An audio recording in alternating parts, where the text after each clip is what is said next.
There you go. So we are back. It's Monday. What is going on, everyone? Mr. Mom Collectibles. I am back. Someone's got me. Who's got me? What the heck? I just got something like some stupid alert from an old video. Dude, just ruined my intro. Just ruined my intro. Wait, we're live right now? Anyway, no, we're back.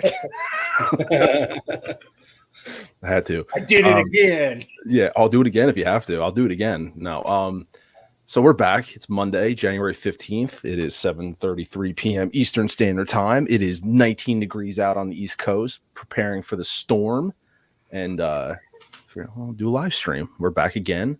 Last Monday night was pretty successful. As those know, I have been streaming for quite some time just because I got a lot of stuff going on. And, I really stepped away from streaming because, I thought it was bullshit. And, I'm getting dragged back into it because I want to have pertinent conversations, good conversations with real collectors. And I don't mean that as a joke. Honestly, I want to bring experience to the streams and, hopefully those watching get some takeaways and just have some fun with, friends and, talk some shit, have some fun. Maybe there's some controversy at the end of the stream we'll talk about. We'll see how it goes. You guys got to stay tuned for that. But I got a killer panel here. I assembled the who's who of collecting. We got multiple Seans here.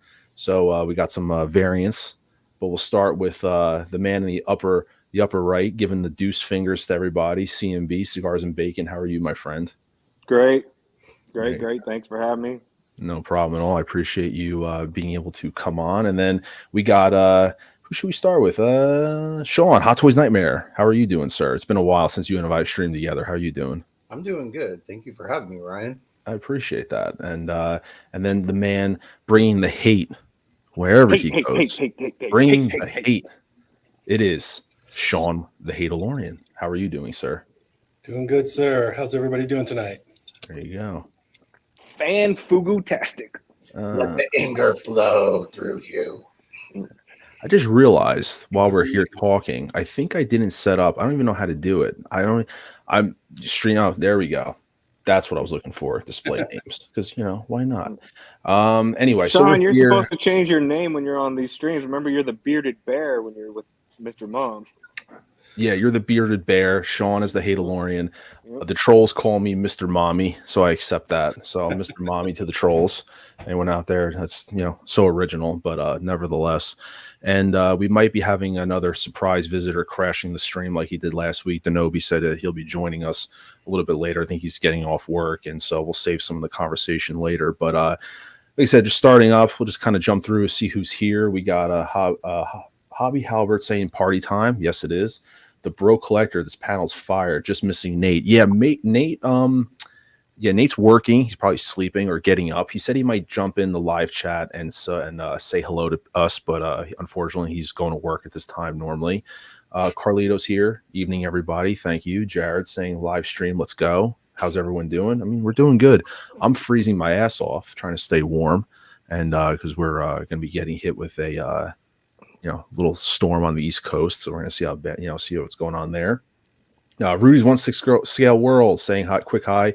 Have to catch the replay, but looking forward to an awesome stream. Thanks so much. I appreciate it. And the man, the myth, Mr. Plastic Hero Collectibles, Jeremy Casa. Yeah, Mr. Mummy. Yeah. By the way, I just purchased, I'll call you out in the chat. When are you shipping out my DX06 Jack Sparrow, Jeremy? Might as well, I'll ask you here. I actually just purchased that on Saturday from Jeremy, and you can drop a tracking number to me whenever you get a chance. So I appreciate that. Call that man out in 4K. No. Hey, listen, I bought enough figures from Jeremy. If he gets called out, it's perfectly fine. All of a sudden, it's been 900 days. Sea ship. He put it on a dinghy for you. Yeah, I think I accidentally bought it from Toys Wonderland. I didn't buy it from Jeremy. Oh shit! Hopefully, it wasn't that cargo ship that got blew up. Yeah, right. Or the one that got seized and searched. That's what Toys Wonderland's excuse would be like. Oh, you didn't get your stuff? Oh, funny story. It was on that cargo ship that blew up. Yeah, that sounds right. Yeah, right. It's instead of ordering it from Jeremy, I might have reached out to Justin by accident. I got the wrong J mixed up. So shit, I got to contact Justin and get that figured out. And he'll probably blow me off like everybody else did from TW. But anyway, we got Figman here. Great panel tonight. Thank you. We got 1/6 Scale Syndicate. What's up, everybody? Payton, as always. What's going on, man? How are you? Striker, good evening here. Looking forward to the chat. And let's see. We got Ghostbusters Plus Collector. What's up? What's going on, everybody? It's a name I haven't seen in a while. I actually just saw the video he put up on his channel, kind of breaking down the Jazzinc 89 Batmobile, which we'll talk about that. So just saw that video pop up. I got to check that out. And then Commander Green, hello there. Hope you're doing great. So I just want to kind of run down the topics, some stuff to talk about. Kind of give the panel an idea of what's going on. I have some topics to discuss, and depending on the time frame and the engagement, we'll see how we go. The first one we'll talk about is the Toby Maguire Spider-Man update. Thanks to Sean. Hey DeLorean, I don't know if you're familiar with it. They did the update, supposedly batch 2. So there's some photos online and stuff like that we'll talk about. And then I'm curious, and I'll pose this to the panel, whether, because people are saying, great job Hot Toys for doing it, but I don't want to sound like another YouTuber who does like fake click stuff who, box. But I'm curious to know if is it a win for Hot Toys, or are we, is it a shame? Like kind of like, well, it should have been done the right the first time. So I was curious about that. People are giving Hot Toys a victory lap for changing it, but then I'm sitting here thinking, well, it kind of sucks that they had to do it. So and then Hot Toys Morbius released. Do we care who's ordering it? But it does look good. I haven't seen the sideshow first look video yet, so I figure we'll take a look at that. Jazzinc 89 Batmobile pre-orders are closed. We'll discuss that. And then we will be... Is my audio muffled? It sounds a bit muffled. Just a little bit. Better now? No? Yep, there you go. There you go. Probably talking a little low into the mic. I apologize if I'm a little muffled. So, and then Back to the Future 3 DeLorean, talk about that. And then, another thing we were talking about backstage, which I kind of want to bring up, and this is where it might get a little juicy towards the end of the stream, was collector's credentials. I got sent a clip about something that kind of irritated me. What else is new? And I want to pose this to the panel. We kind of had a little discussion backstage about this, about your credentials as a collector. But before we start, I just want to say what's going on, everybody, once again. And how's everybody doing? Just having a little conversation. Did we get any new Hot Toys in? We get anything new this week? Any pickups? Kind of go around the horn. Who's got what? And I want to start there, get an idea of what's coming in. For me, my Hobo Goblin's delayed because of the weather, so I'm a little upset about that. And my Wolverine, I think I'm waiting for that to be shipped out. My Days of Future Past Wolverine. So those are my Hot Toys coming in. But hey, DeLorean, do you have anything coming in, or did you unbox anything since last week? Yeah, I had a few things come in. Well, you see, I got what is it? Cop Vamp. I got Reva come in. Got Hobo Goblin, and finally Skeletor came in after being in customs in China for the last 27 days. Nice. Hey, me too. And also, I got Mondo, asking him what the hell happened. And just arrived. What was it on the weekend? There was the third-party Conan. That I forget by which third-party company, but haven't opened it yet. So it could be a good or a bad surprise. Gotcha. Yeah. I reluctantly broke my diet, and I've paid the invoice on the Mars Toys Mr. W, the Bruce Wayne. Junk food, huh? Yeah, junk food's disgusting, and I broke it just because the invoice came in. I forgot to pre-ordered it, and unfortunately, there wasn't a lot of reviews out for it. And I wanted to see more reviews, and the only thing that was out was really Bretta's review, as good as what it was. But I just was like $120 invoice. I was like, and the problem is, Kit had it where I forget what day it was. I had to pay to cancel it, and there's just no reviews out on it. So I said, screw it. I pulled the trigger on it, and then I talked to Monica today. He has it, and he kind of told me his came in pretty good. I think he told me his didn't have a fat suit on it or something like that, and he actually had to pad it out a little bit, which concerned me. But as all third parties, you open the box and it's a surprise. But overall, he said I should like it. It's just that he hopes that I don't have to futz with it when I get it. So. Which Bruce Wayne is it? It's the Michael Keaton one. The Keaton one. Okay. He like from the pictures I saw, he had kind of a baby face going. Is that? Did you find that? That's what I thought. Looking at the photos, I was like, he looked really, really young. Yeah. Here's the thing: the photos don't look good to me, but the video looked good. Okay. Like when Bretta did the review, it looked okay, and that's kind of like what. And I was hoping to get more videos out, like more reviews physically, but there was nothing out there. So that's the problem. So I had to kind of decide what to do. Let me pull up his. Let me see something. Now from that line, I end up getting Alfred. See, that's what Monica sent me. Hope Monica doesn't mind. I'm sharing these. That's what Monica sent me. Regular version so far. I'm still waiting on the deluxe. Mm-hmm. And then Pattinson Batman hasn't showed up yet. Oh, I think everyone's Yeah, waiting. everybody is waiting on that. Yeah, it is. CMB, you got anything or? Kurt Cobain finally came in from Spec Fiction. Mondo Skeletor finally came in. I was in the same situation as DeLorean. Like they printed the label on December 11th, and it didn't show up until like last weekend. What else? Bat Cycle and Hobo Goblin came in. Nice. That's a lot of stuff coming in, man. I'm excited about that Hobo Goblin. I'm excited to get that and crack that thing open. I may not display it with the glider right away just because space wise, and I already have the regular one, but I'm really looking forward to that one. Oh. But let me jump into the first thing we want to talk about. So I pulled up this video here for those who know, kind of refreshing memories for everybody. So this was MRC's review. We're going to talk about the Spider-Man, the Toby Maguire Spider-Man real fast. Toby update.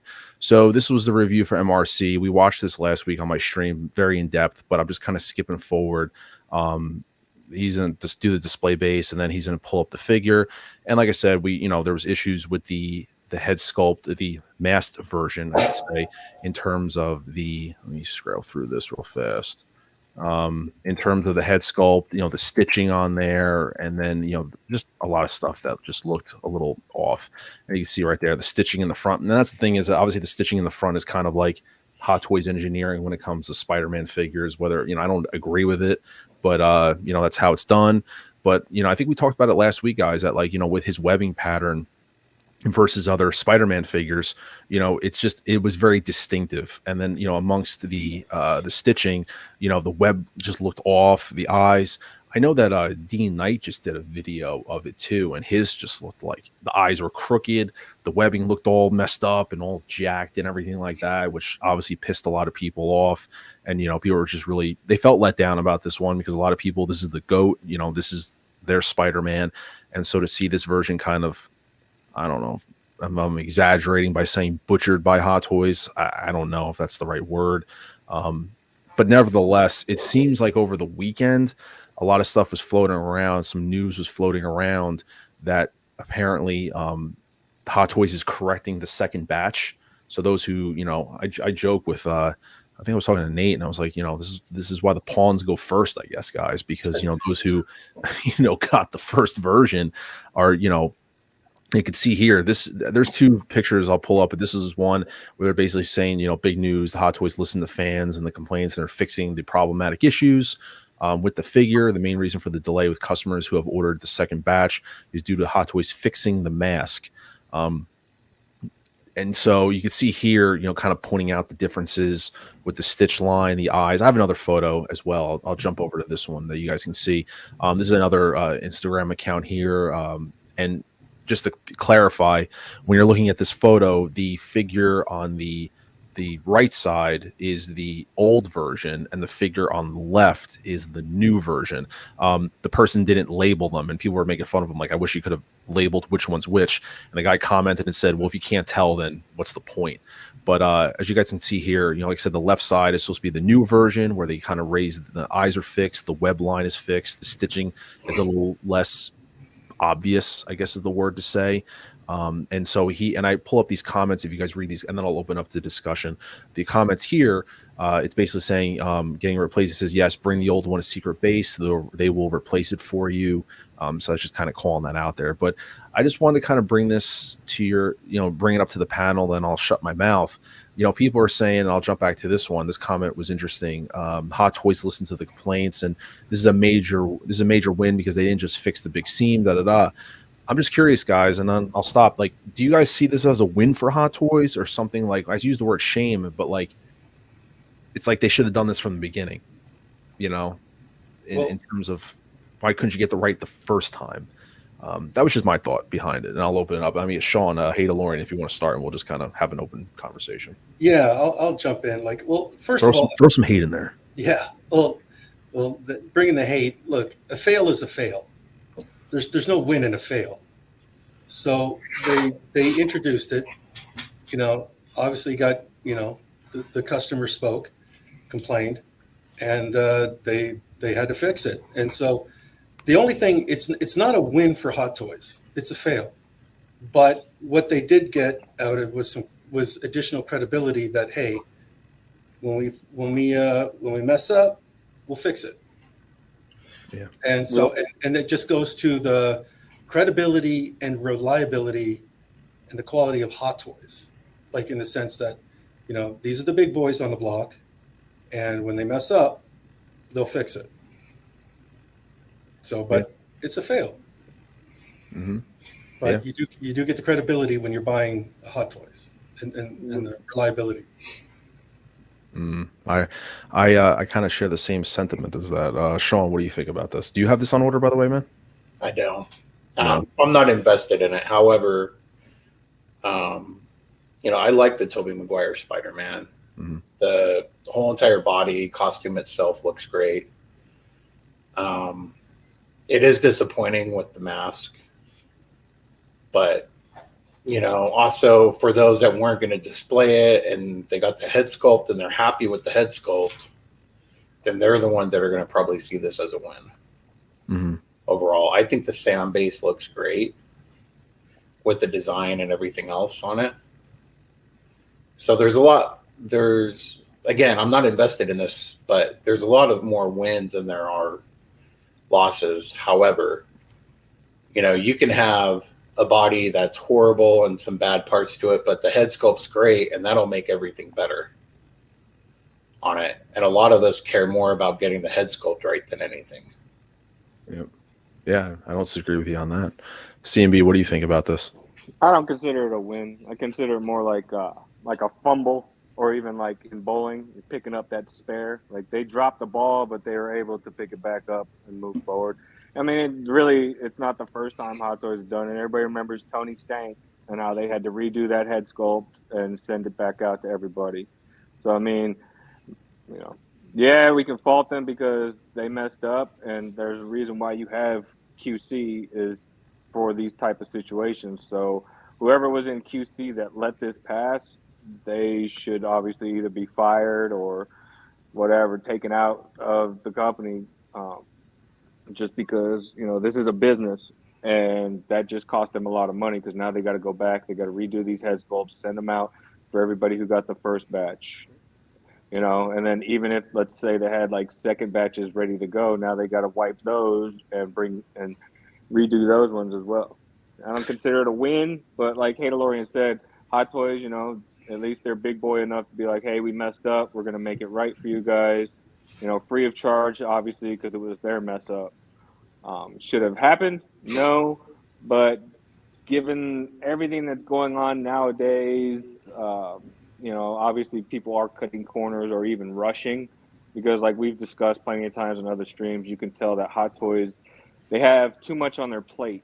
And they're trying to clear their plate off as fast as possible while still bringing in the pre-orders. So, I mean, when you do that, obviously situations like this are going to happen. You're going to drop the ball, but at least they were big boy enough to pick it up and give customers, a solution to the problem that they created, Well, the other thing that was interesting to me about this is I was watching, I forget where it was, I don't remember, but I know over the weekend, some people thought that this wasn't real. like it was kind of photoshopped, like the situation, because Hot Toys didn't really like announce anything about it. It just kind of just is appearing by word of mouth, so to speak. Like even when I was looking at this before stream, I wanted to kind of proceed with caution because I mean you guys know better than I do. I've reached out to Monica because I was like, because they were saying about first batch, second batch, and I was like, I thought Hot Toys, you know, so ignorant, I guess. I was like, they still really do like first batch, second batch. I thought they just released everything and that's kind of it. And you know, he was kind of like, well, he told me that like Morbius is a one batch figure. Yeah, Buzz Lightyear was a one batch figure. it matters on the numbers that they get in total. Yeah, like popular pieces, like he said, the Batman was a multiple batch figure. Toby's a multiple batch figure because of the popularity of the character and the amount of orders. So it does vary from figure to figure. But I thought that it was interesting because how many times, and I think everyone here on the panel can attest, and even those watching, I mean, how many times have Hot Toys fixed things and then never announced it? Like the DeLorean, for example, you know, it's still speculated that the DeLorean was in fact fixed, but Hot Toys never came out with an official announcement about it. More recently, the Wolverine, the base plate issue, you know, yeah, that was another fumble, but they were handing out nameplates and people from Sideshow were getting the nameplates, the updated ones in the packing slips, but Hot Toys never announced that. You know, there's multiple things that they do fix, and it's not a pass. Like, I'm not giving them a pass, but how many times do they do that stuff and don't tell us? I mean, that's one of the things I talked about is I wish there would be better communication realistically, but you know, they're not. It just is what it is. So you kind of, this is all kind of based on like word of mouth that we're seeing this stuff being fixed. But how many times have Hot Toys done it in the past? And you know, like the Supergirl sculpt, they fixed that, but they got a lot of shit for that. Or there's times where they'll update the Asian community that fixers are being made, but they won't update stateside. I mean, because obviously we're their secondary market, they don't feel any allegiance to have to update us. But there are times where they'll actually go into the Asian collecting forums and update them there. But most times, like you said, they'll go ninja. You know, they'll just go dead quiet and they'll ghost everybody. A lot of times they go ninja. Well, you know the old saying, admit no wrong and you'll have no liability. Yep. Well, isn't that how it is? Like, they don't tout, you know, don't address the negative, just tout the positive. You know what I mean? Like, you don't, I mean, don't be wrong, that's business 101. I get that. That's why, like, I remember in Sideshow, like on their video, people were like giving them shit for the Wolverine. Like, oh, how could they not come out and address this? I'm like, you know, it's business. They're not going to address a negative thing like that. They're just going to fix it and move on from it. You know what I mean? You're not going to like, they're not going to make a big thing. I do wish that they had, I still stay to this day, I still wish that they would have spoken out about the DeLorean and at least said something about it. And just, it led people, because, you know, this community speculates a lot, is what everyone does. And, you know, speculation isn't always a good thing. And so, you know, leaving it into the collector's hands to speculate what's going on, it is what it is. But like I said, I'm assuming the DeLorean was fixed. It looks like it was fixed. And here we have the second batch Spider-Man that was fixed. So, but yeah, this is news for people. I mean, who on the panel here? I know I have it on pre-order. Hey, DeLorean, you don't have it on order. No, right? I was playing the in-stock game and apparently see if lost. you got burned or not. Yeah, you lost. I have it on pre-order. You have it on pre-order, and Hot and Nightmare, you don't have it. Do you have any intention down the road, or you're absolutely not?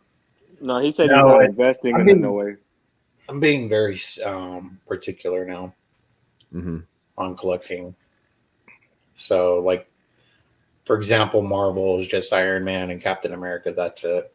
Yeah. You know, and I'm still collecting DC. I'm still collecting Star Wars. But, like, anything that's, like, outside of those three IPs, the only thing that I have on order right now is John Wick and Kane. So I don't have, like, Buzz Lightyear or, you know, anything like that on order. So I'm being very specific. And so, because I just hit over 500 and I have a lot of space, but I'm still, you know, I still have to be specific in collecting because I'm running out of room. I have statues, helmets, you know, I have G.I. Joe stuff still. 100. Yeah, there. Listen, Sean, you got 500 figures. There's people out there dishing people advice on how to collect that have 35 figures. So No names. Okay, well, yeah, sure. So consider the source and move on, whoever they are. It's like it'd be like me going in and be like, okay, yeah, hey, can you tell me about investing money into something? Okay, yeah, sure, and then you go and realize, okay, I said screw the guy who's driving the nice Beamer and the Porsche and everything else, and I'm looking at the guy whose vehicle's a Pinto, who's sharing a 1-bedroom apartment with his 3 brothers. The system doesn't work. It's like, yeah. that's funny. So my advice for collecting is find someone you believe is a true collector, whatever that is. Someone who likes collecting and is really into it and is a fan of the thing and not collecting views, and follow what they say. For super chats. And you can just take advice from multiple things. Like, for example, the 4 of us here, we all collect 4 different ways. So one thing that I like to do is going to be something that CMB might not like. Or Hey DeLorean might just hate the way I collect, and he has his own thing. It all works. I'm still trying to process. Mr. Mom, my wife might be like, "Oh no, the Hot Toys nightmare. Yeah, the way he collects, that is a nightmare, Ryan. You're not doing it." Well said. I mean, he got like what 30 some odd clone troopers. Who? You. Dude, I almost have like 100. What are you talking about? 30? That's what I'm talking about. Look, 100 clone troopers. Damn. They're all brothers, dude. Sean's house is like the 6-scale Camino. That's so Got funny. a clone factory going on there. Yeah, he has his own facility going on there, pumping out clones. Man, the bearded bear Camino activities. There you go. Real quick, I want to show you guys this. If anyone is interested in the chat, and I don't know if the panel saw this. This is OT Customs on Instagram. Does a lot of custom work.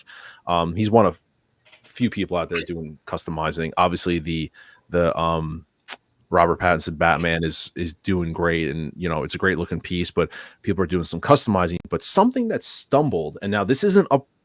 Disclaimer: this is not up for pre-order. This is not up for anything. This is a prototype that he admits is a prototype. But I just wanted to show you guys this right here. He calls this is a gauging interest post. But this is comment below if you're interested. Prototype pictured. I expect future copies to be cleaner since this was a learning experience. But it's basically a seamless Toby Maguire figure. I don't know exactly how it is in terms of doing a whole stitch, but you can see here it gets rid of the neck seam on the suit. And so this is something that he's basically it's a gauging interest kind of post. But this stumbled across, and I'm like, this is a permanent sculpt attachment. Test example shown. I think he made another post about this on his Instagram story, and he talked about how basically he's going to get another figure to do it again because it was like the mock-up version, and that there's some things that he wants to change on it. But I saw this, and I mean, guys, just for the sake of, I know one of the things I didn't like was the neck seam on the figure itself. So seeing something like this, I mean, to me, it looks really awesome. It's hard to tell. I mean, if I really sat here and nitpicked all that, I mean, it looks badass. It being seamless, like that change right there does make a big difference. I'm very intrigued. I will say it nicely about this one, where in terms of what it is, or I don't know if it's one of those things where you have to send a figure to him and he does it. I don't know that. Like I said, it's too early to tell, but I just wanted to bring this up to the panel to take a look at this, and anyone who's out there. But basically, you drop a comment on here to show his interest, and if he gets enough, I was kind of reading through the comments. No one really commented on it. I guess PM if you got a bunch of bulks, but yeah, there's really no one like kind of explaining like how he did it. But I imagine, I don't know if it's a modification that you have to send him the figure and he'll do it, or it's something, I don't know, if removing the suit and putting it back on. But I thought this was really cool, to be honest. Popped up on my feed. But OT is doing some other stuff in terms of the Robert Pattinson Batman, the neck cowl and all that stuff. And so I just thought that was pretty cool. I stumbled across that. I just wanted to share that with you guys because, for anyone who's interested in doing that, that's pretty neat. But I think wraps up the whole Spider-Man. I'll stop that scene for a second. I think that stops the whole Spider-Man talk. I think we wrapped up that enough. Like I said, I jokingly say, it's kind of wild, guys, that people kind of spent. I mean, listen, everyone's money, do what you want, buy what you want. For me, I think it's kind of wild that those who spent probably the most money to get the Spider-Man Toby day one, it's like the example of let the pawns go first. And now, it's being course corrected, so those who got their figures from Hong Kong resellers or wherever they did, I do hope that you're able to get the replacement, because I did see people, getting them obviously really early. And I don't know if there's a window of period in terms of that you can do that replacement for. But for us in the States that have it on order, like I didn't get it from Sideshow, but the person I get, so I'm hoping that we all get second batch for the delays and we don't have those issues. So, well, Sideshow, I think somebody contacted Sideshow and they said that they are getting the corrected batches. Yeah. So, yeah, because somebody posted screenshots of that. Yeah. But so, yeah, I had those imagine screenshots. Spending like $500 first batch to say you're first with Toby, and to have it all jacked up, and then now because you got it from reseller, you can't get the new head sculpt without forking over cash. I don't get a lot of day one stuff ever, just because it's not worth the money. I'm patient. I don't care about spending money, like extra money to get stuff early. So it's like, Yep. that's my personal opinion about it. I don't know how anyone else feels in terms of day one pre-ordering, like early batch, but I don't. Hey man, this is one of those times where I'm glad I'm not following the Ricky Bobby quote of if you ain't first, you're last. On this situation, I'm glad I'm last. I was a pawn with the DeLorean Mark II. I'm good. I can wait. I was a pawn with that. And I was and as Hey DeLorean probably knows, and he's convincing me, I'm not going to be a pawn with Jazzinc, which we'll talk about that probably next. I don't want to be a pawn with them either. So I think I'm second or third batch. I'm not trying to rub it in, but yeah, my Mark II came in with the corrected version. So yeah, well, I mean, I got mine way later than you. Well, C&B, I hope yours falls off a shelf one day. So damn. I'm just kidding. Want to address some comments? Put that evil on me, Ricky Bobby. There you go. Big Doll Pound 1 with the woo. Shouting out everyone there as always. I appreciate you being here, sir. Everyone giving you love in the chat. And Carlos saying, Mr. Mom, how are you? I'm doing good. Trying to keep cold, try to keep warm. Got my beanie, got my hoodie on. And for some inclement weather that will be coming in. I know that I believe that the Eagles are on, right? 8:00. So I got my eye on that. My father-in-law is an Eagles fan, but I'm kind of keeping my eye on that game. So I'll be able to catch some of that game when the stream's over.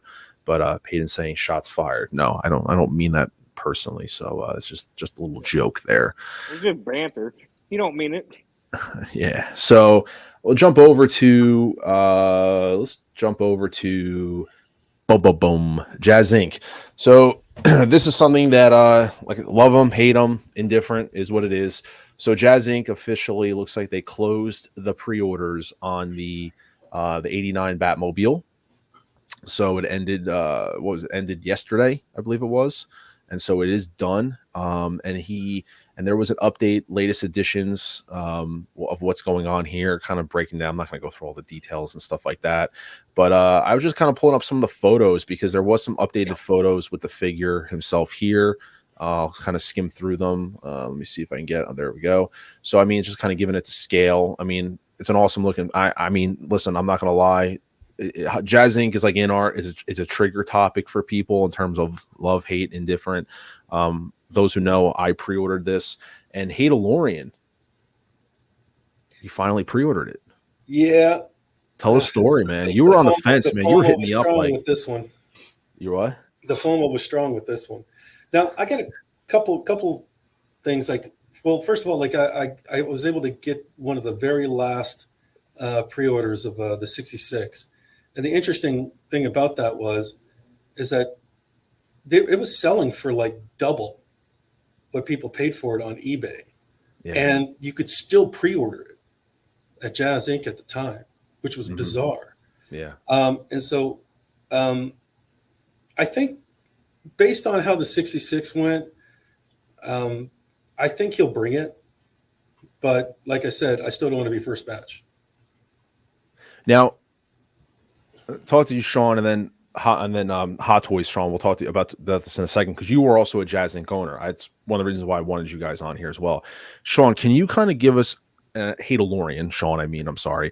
Can you kind of refresh, if you don't mind, like, because I don't know how to rephrase this because I'm not trying to, but that was the whole thing about it. And I think Yost kept saying, well, but I mean, do you still see it even after the amount of vehicles put out, the good, the good idea about being later in the batches, I guess you could say, because I know that's what you were telling me. Yeah. I think it was when you and I had a conversation where I said, I'm actually kind of ahead of my payment plan a little bit. And you were like, whoa, don't don't overpay it off too soon because you can get moved up into an early batch, kind of stay the course. Like, don't give them any more than you have to, like pay it on time, but like kind of maybe skip a month or something like that and keep it, moderate because, maybe you don't want to move up too soon. Cause I think I'm slated for like second batch right now. August is where I am.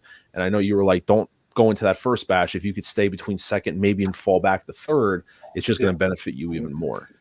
Yeah. Like, I mean, Jazzinc has been like with they did like 4 batches of the Justice League mobile. And the first batch is, I mean, I got the first batch and it's bad. And then I had the first batch of the Falcon cockpit, again, bad. And then there was multiple things that was fixed on it in the later batches. And then the paint job on that was just atrocious. And I ended up spending a good week and, an extra $300-400 out of my own pocket just to paint it. And then now, even with the 66 Batmobile, you can go to his last video on the 66, when he's talking about the final shipment. He even admits, he says, this final batch is the best batch. That's the one that was used in Denobi's review of your car. He took a step of that. Exactly. So he even admits it. So, as time goes on, he's gotten better. As a prototype, this 89 looks pretty damn good. I'm definitely interested in how the attention to detail on the dimensions. Definitely, there's 2 things that really caught me on this besides the proper dimensions. The cockpit, which you just showed, and is by far night and day, well above the quality of Hot Toys. And can I cut you off for a second? Just to give some context, you have in the video, if you haven't seen with Denobi, you're speaking from someone that has the 89 Hot Toys Batmobile. So you're not just like talking out of your ass like, oh, you think it's detailed. You have a little bit of experience. You have the Hot Toys 89 Batmobile, and as it is right now with this live stream, the one that's up for pre-order that's waitlisted is pretty much a reissue of that vehicle. Hot Toys it's exactly the same. Oh yeah, Hot Toys is not. I mean, I just want to be clear. They're not going to touch that. Exactly. Yeah. So I just want people to understand the context when Sean's talking about this. He does have the Hot Toys one to compare to. So I mean, you can continue. Sorry to cut you off. Yeah, and when you look at this cockpit compared to the one, the Hot Toys cockpit, the Hot Toys one just looks cheap. And because the way that they have the dials and how it's lit up and everything, even how the headlights here are lit up is the quality. Like if he's able to bring this, then okay, the customers are going to be happy. I think that seems to be his final thing, right? I mean, prototypes look good all day. I mean, Hot Toys prototypes look good all day. In our prototypes look good all day. Some at least. Yeah. But can it be translated to a multi-production operation where you're putting out hundreds of these vehicles and maintaining the quality of every one of them, right? I mean, and not for nothing, and that kind of goes back to the standards, right, Sean, that we talked about, Halo, in terms of, and I can jump over to you, Hot Toys Nightmare, because you own Jazzinc vehicles as well. You have the Falcon cockpit, I know, and you have a couple other products, dioramas, what have you. You own multiple Jazzinc products, correct? Correct. Okay. And I think you've talked about that before, about the quality of the Falcon cockpit and things like that and whatnot. Now, for you, what was the last Jazzinc product that you bought, Sean? It's been a minute, sounds like. Yeah. The last Jazzinc product I actually have was actually gifted to me, and it was the moisture evaporator. and that was a little bit broken and lopsided. It wasn't his best work. Mm-hmm. But my display cabinet, it works for where I have it. Hey, Sean, did you get the Luke's land speeder? I do have that. So I have that. I can't put Luke in unless I take out his legs, and I have to put him in there. So that was kind of a bust, but I understand the whole how he was going through. But when I ordered the land speeder, he was getting ready to just start shipping them out by the time I ordered that. Mm-hmm. So I was part of the last batches, which I think I got the better paint job. See, I got the first batch and I got the crap paint job, and the engines barely fit and they fall off all the time. So if you just move it, it just like the side ones go poof, they just fall right off. And that's something that was one of the ones I wanted to go back and repaint it as well. Yeah, so for mine, it's all right. It's just so heavy. Yeah, it's just a solid block of resin. And I've had it on some shelves where I was really uncomfortable putting it on and concerned about the weight. Another thing that I had was it was kind of like what was it called? From Empire Strikes Back, the carbon freezing chamber. I have a little. Did you get the deluxe or the IKEA one? It's the one that fits in the D-top. It doesn't have that thing that comes down. It's just there with the background, and has the vents with the lighting. I had to replace the lighting on that. But I do want to add, I'm also the second owner. I'm not the original owner of that piece. So I don't know what happened between that. But with the Falcon cockpit, I've had issues with it. To where I had my Han Solo and Chewbacca basically held hostage in there because I couldn't get the top frame off for several months. I had to get a heat gun and slowly use it and just barely come up. I was very patient instead of wanting to risk it and breaking it, and eventually got it off to where I could go in there. Did you leave the glass shield on it, the plastic shield? Once I actually put it behind glass, I took it off. Okay. So, but it's that was a good idea on his part to have that flimsy piece of clear plastic there. So that way, if you have it outside of glass, that way the dust isn't going in. So that was a good idea on his part for that. The biggest problems I had with the Falcon cockpit is finding the right adapter for it, for the electric side of it. Once I got a good adapter, everything was fine. I didn't like that the power cord was in the front. If that was put in the back, that would have been better. Yeah. That would have been, if it was hidden. The remote that he used with the sound effects, everything, he did a great job with that. And just having to use a heat gun to try and pull that thing off, just because for some reason it seemed like, this is set on the bottom here, but the cage piece there for the cockpit somehow almost like it expanded somehow or shrank or something, but everything was just stuck in there. So I had to slowly use a heat gun and just barely pull it out to soften everything up. And then eventually I was able to open it back up. But, I've closed it back up again, and I haven't tried to open it up. So I don't know if that's still going to be an issue or what. So let me ask you a question. I'm going to pass this on to, to CMB. I know CMB, you're not getting anything Jazz. I know you're not getting Jazzinc stuff, and Nope. I know very well how your feelings are towards Jazzinc. So it's been well documented. However, you still can speak to this in a way. So I touched on this last week, and I kind of wanted to expand a little bit more on it. It's when Hey DeLorean was jumping off stream last week, and we were watching the Adam Savage video on the 22 Batmobile, and I was concerned about it, and I thought I was the only one because I saw the front wheels like loose, and I said something on stream, and Sean was like, "Yeah, no, 100%, it looks, loose," and it looked. So it goes back to collectors' standards. I was going to do a dedicated stream on this, but we can have this conversation now, because I feel like it's pertinent.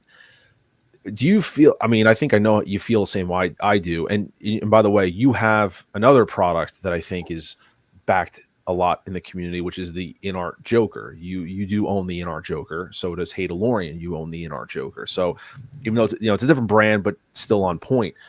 Do you think that with the amount of money that you pay for stuff, that your standards are a little different, or should be different rather? So case in point, I said this last week, I have the Jazzinc 89 Batmobile on order, and I have the Hot Toys one on order. My standards are personally completely different for both vehicles. They just are. Hot Toys, I'm paying $715, not retail. I use coupons and stuff, so I actually paid less than that, under $600, but retail $715, I think it was, or whatever it is. And Jazzinc's $15 before tax and shipping.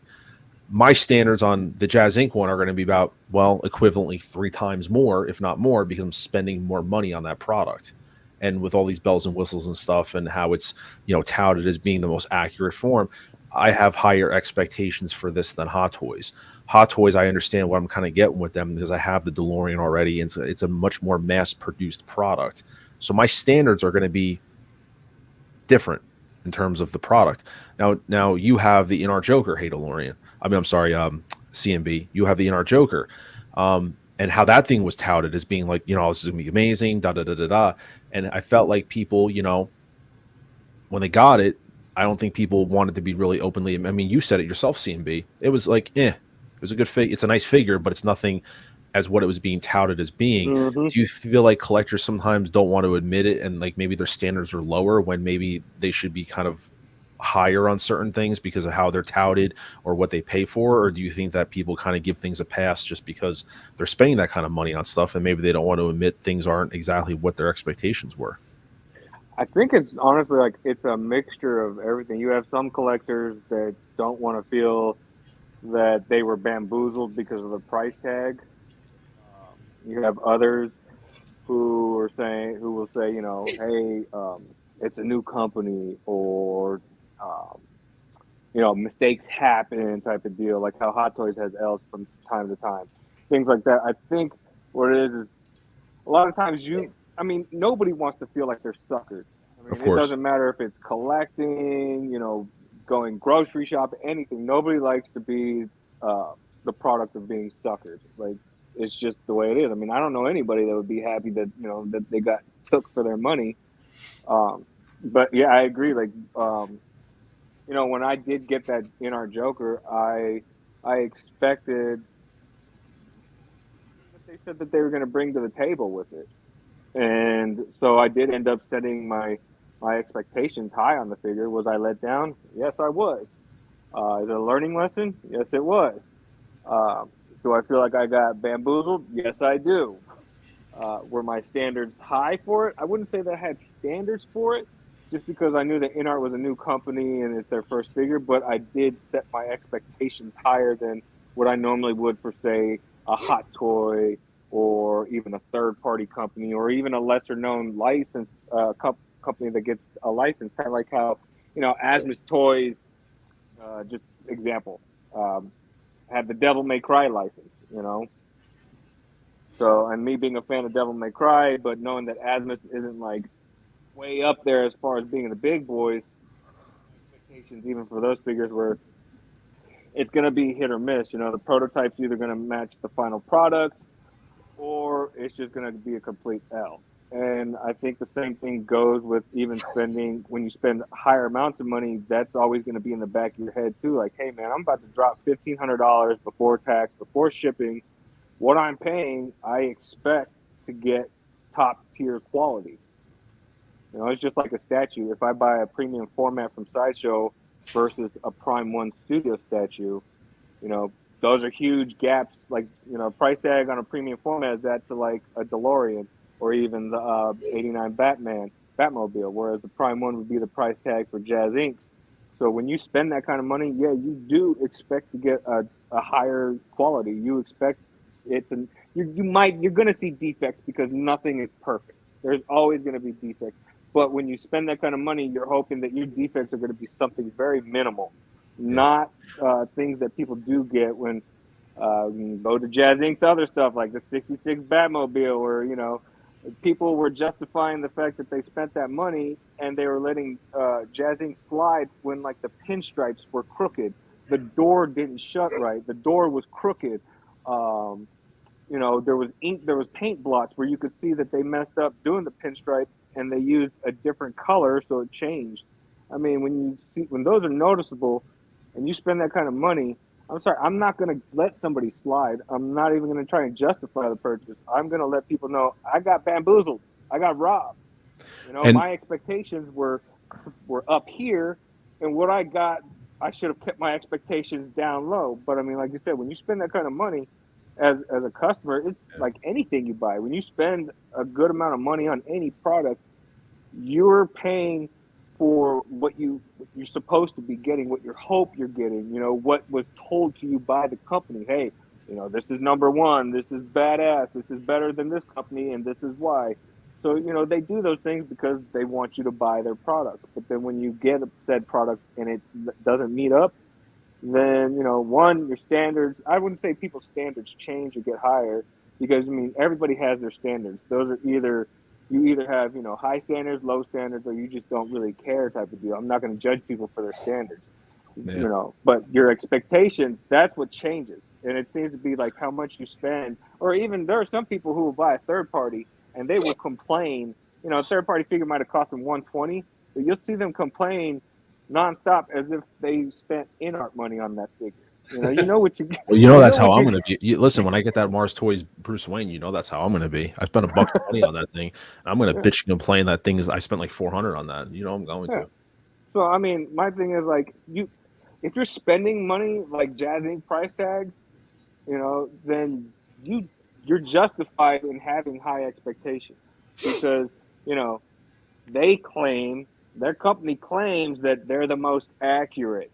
As far as 1/6 scale, 1-to-1 movie representation, or whatever they're designing it, that they're the most accurate. And then when you get it and it doesn't match up, you'll see some people who will be honest and be like, yeah, I feel like I wasted my money, or hey, this isn't what I got, I'm disappointed. And then you'll get others. We've seen plenty of videos, all of us here have seen plenty of videos where people will sit there and make a video about it, will say what they find as far as the flaws and their complaints, and then turn around in the same sentence and say, but it's okay. So, I mean, it's okay to spend $2,000 and then feel like you just burnt it. Like it's not. I mean, if you got money like that, let me come to your house, hook me. Well, up. I think honestly, I think that does happen a lot of times with certain things. Because I'll openly admit, I mean, the DeLorean, the Mark II DeLorean. I mean, I openly admit I have a broken one, and it's sitting on the shelf. I mean, granted, I call that still the biggest L of 2023 for Hot Toys, but I didn't give them a pass on that. And that's the thing is, I think it happens. I think it even happens with Hot Toys, honestly, depending on what we spend on. And I think everyone gives people passes on things, but CMB, you're not wrong about that. And like just to bring up Dirk Diggler's stunt double, he said, "What issue?" I'm sorry. What issue did CMB have with InArt? I don't think it was that you actually had an issue with InArt in terms of the figure. If we're talking about the figure, I don't think you had any. You didn't have any issues with the figure, correct? In terms of the actual, did. No, I did. It's just that the figure itself. And I remember when you got it, I had asked you like, "Hey, what'd you think of it?" And you were just like, "It's okay." It wasn't what everyone like. It was, others have quoted saying one of the greatest 1/6 scale figures. It was just like it's an okay figure. It's not bad, but it's just it was just being overhyped a lot, and it was just like it was okay, and that's fair. I did have issues. 100%. I mean, that what you said is 100%, but I did have issues like. The hand magnets, they're all weak. None of the hand magnets hold. He won't hold the die-cast, his submachine gun. No matter what, it always falls out.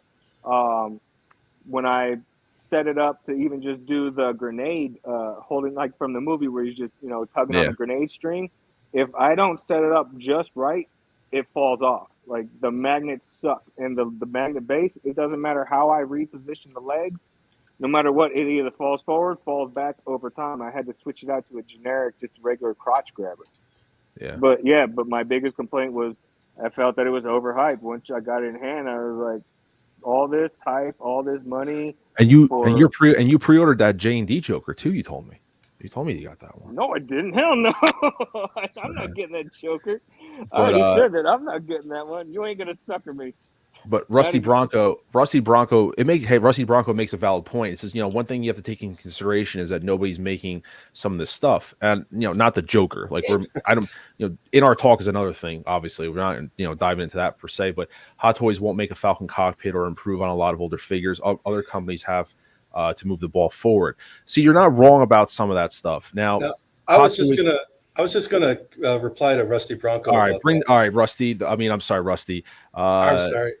Hate I'm DeLorean. gonna have to give some rest. No. You can bring the hate. Bring the hate, DeLorean. Bring the hate. Right. Okay, yeah. So that's a cop out excuse that people like to tell themselves to help them sleep at night for the money they spent on a Jazzinc product that's inferior for the cost point. Not saying it's a good product, just saying the cost point of the product. And so, and let me dive into that a little bit further. Now that cockpit. I'm going to try to find Denobi's video. I got the cockpit. It was $1,300. Guess what? That's a $600 cockpit. That's not $1,300. The lighting on it is fantastic. He did a great job on the lighting, like how it was molded, how it was engineered. Where the first thing where you had to learn a lesson, and because you had the screw holes in the front of the cockpit that just stood out, so you had big Phillips screwdriver screws at the front of the cockpit.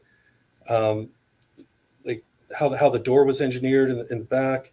The back is the back of the cockpit. If you turn it around, that's painted super lame, and just the overall weathering on it was just bad. That's a $600 like out of hand. Like I mean, I've gotten some one-offs, hand built stuff for $600, less than $600. That blows that away. So I'm telling you, like he makes things that Hot Toys doesn't make. Yay. I'm happy for that. But if I'm paying a premium price, I want a premium product. I don't care if it's a mom and pop shop.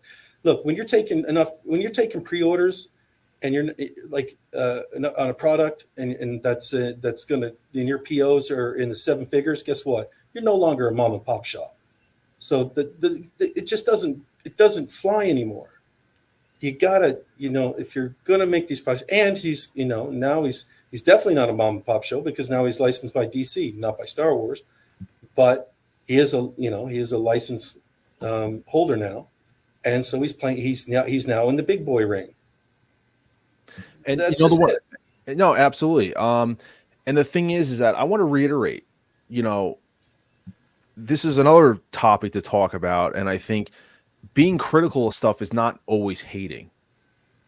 That's kind of funny coming from the gentleman who spoke, whose name is the DeLorean. But the reality is, I assembled these people here tonight because, they all have different experiences. I don't own Jazzinc, but I have two people on the panel that do, and I value their opinions. They're not going, I think, to extremes to bash any. I mean, guys, DeLorean just told you how his feelings were about the cockpit, but 5 minutes before he told you he pre-ordered the '89 Batmobile. Okay. Yeah, so, and I got the Patterson Batmobile. I got $100 left on the order to finish on that, and I'm waiting for the very, very last batches before I finish paying that off. So there's nothing wrong with being critical about this stuff, and he is justifying that he does make good stuff. Look at those screw holes. Look at that. Yeah. And he's justifying that, he does make good stuff. But nevertheless, it is okay to be critical about stuff. And I do think that we're not critical all the time. And listen, you could point the finger at me and say, Ryan, you're not as critical with Hot Toys as you are. Yeah, you know what? Maybe I'm not. I thought I was very critical of how they handled the Mark II DeLorean debacle. I thought I was very critical about that. And people had said, oh, well, you gave them a pass on that. I mean, to be honest with you guys, and if Ghostbusters Plus collectors in the chat still, he's one of the people that I know, and I know Denobia, but I mean, he's got the he even has the Blitzway Ecto 1 Afterlife. And if you watch his video, I believe he had 3 or 4 of the stickers completely crooked on the car. Some people had just one. I think, correct me if I'm wrong, if he's still here, he had at least two or three of them crooked. And I'm like, that's an $1,800 car. Like that's, and I remember watching Bretta or whatever, contacting Blitzway, they sent him new stickers.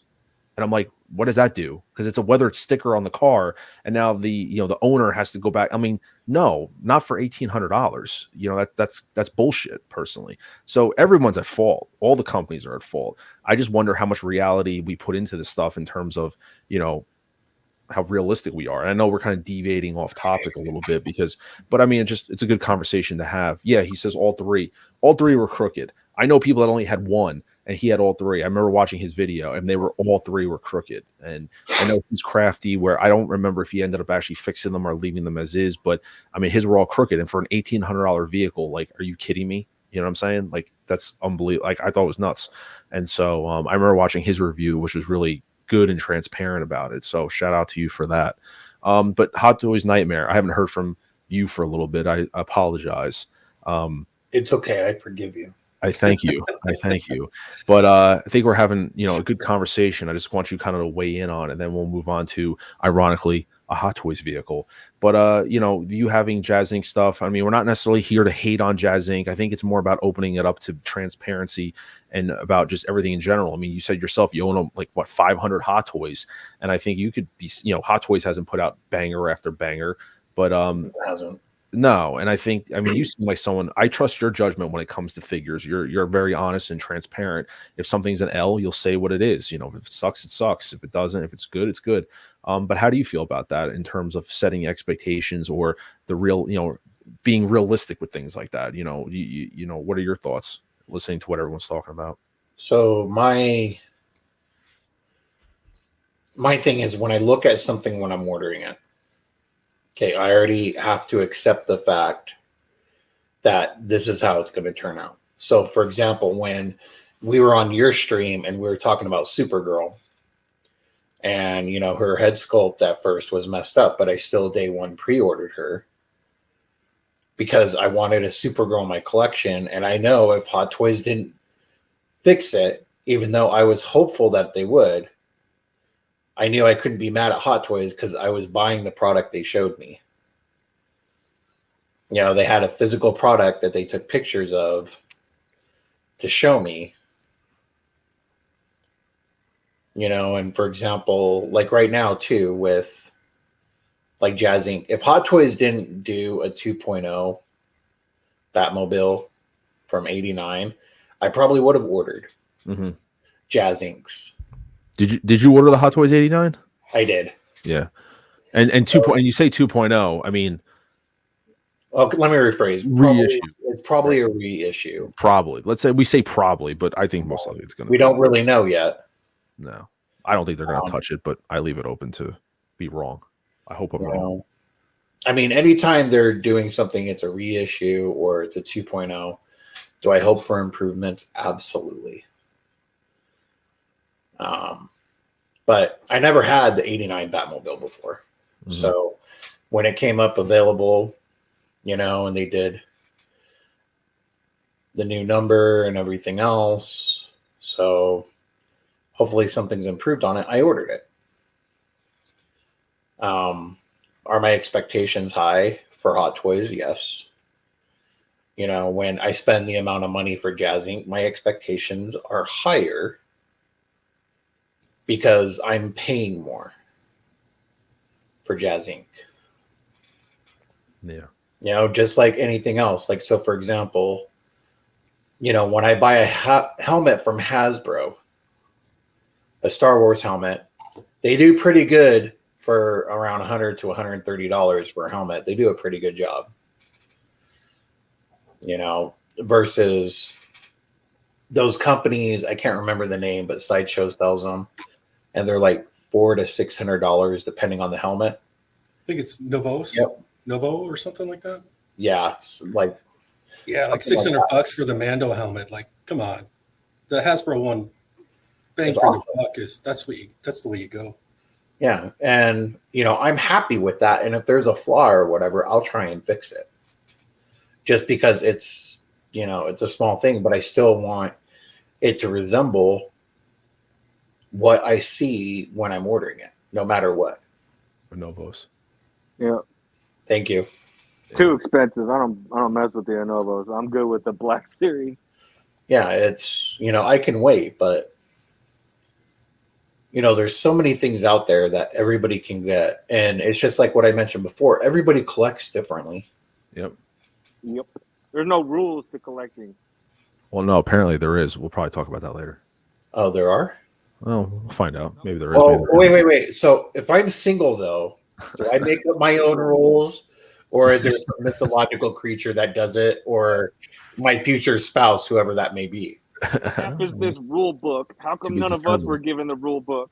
To be determined. I spent like a lot of money. Do I get my money back since I didn't know about the rules? Yeah. I need to contact Sideshow and ask them where this rule book is. Yeah. Ghostbusters Plus Collector makes a pretty good point. He goes, Jazzinc and Hot Toys have proven they both can make grails and busted pieces of it. Honestly, it goes piece by piece. Hot Toys has a better track record, but Jazzinc has stepped up their game. No, I can't dispute that. That is a very accurate. I think Yoast has. Yoast has. There's no doubt about it. And like I said, once again, trying to be transparent, I am invested in them. They have my money. They have $1,000 of my money. I want their stuff to be great. So, like I said, people are saying, "Oh, they're hating, they're talking shit." I mean, to be honest with you, this is like a modest conversation. Denobi's not even here, and this is a very casual conversation about this stuff. And we're just opening up. We're opening this up to everything. And then Rusty Bronco makes a pretty good point. Fetish properties, even when made poorly, are still purchased because it's an addiction. I mean, I think of that, and it's like, you look at third-party figures. I mean, I don't even want to admit this on stream. Someone can clip it, someone can snip it, shove it in my face, but I kept talking shit about third-party figures, and I broke my diet of junk food. I went and bought a Big Mac in the form of a Mars Toys Bruce Wayne figure that is shipped. It should be here in a few days, and it is what it is. I mean, it happens. I pre-ordered that figure last year, but third party, I say that all the time. Like, that's an addicting thing because these companies have found a niche and an avenue that Hot Toys won't make figures for, and people want the representation in the collection. Like a '66 Batmobile. Like, Sean, I have to ask you, hey DeLorean, could you even fathom the emotion that you would have if Hot Toys revisited and put out a '66 Batmobile?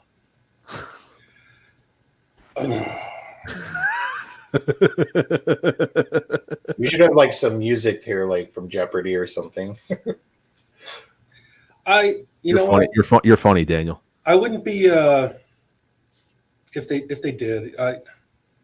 You'd buy it though. Of course I'd buy it, but I would just have. At this point, I just have to laugh.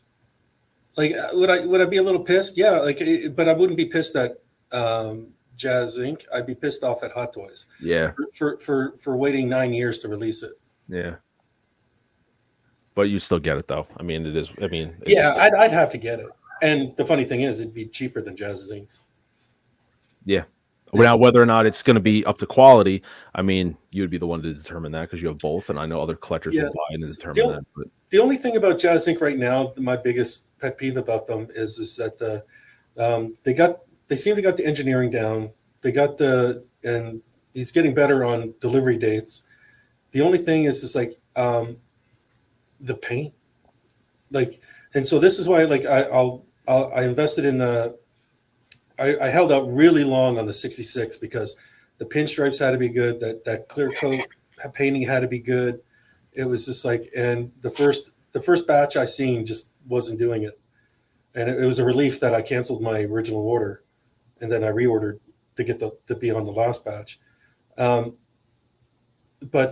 what has me a little worried right now is when I get the Patterson Batmobile, there's been paint issues with that. There's been some fingerprints and there's some paint runs. Yeah. Now, how widespread of it is, we don't know yet, but I'm hoping that that's fixed by the time I get mine. The it's just if they, because of how well they did the 66 at last batch, I'm taking a leap of faith that they'll do good on the production, especially when it comes to near the last batch. But yeah. The one last thing though is like, I really want that Jedi Starfighter, but there's no way in hell I'm going to pay that $2,000 for it and then have to repaint it myself, because there's no way they're going to get the paint right on that. See, because that's the paint on the snow speeder sucks. Well, that's what kind of confused me. And that's kind of, Sean, that's where like this whole idea really kind of went into my head about, I don't know, and I'm trying to I don't sound like I'm stuttering, but I'm trying to like articulate the right thing to say. I'm not trying to say in terms of standards or what people are satisfied with, or even when collectors don't want to admit that maybe it's not what they expected, but like I was surprised in terms of Daniel, it's a joke. It's just a joke. It's just a joke. I'm not that special. I'm not. It's just a joke. I say that, Daniel, because I talked a lot of shit about third party, and then I went ahead and bought a third party. That's the joke. Anyway, moving on.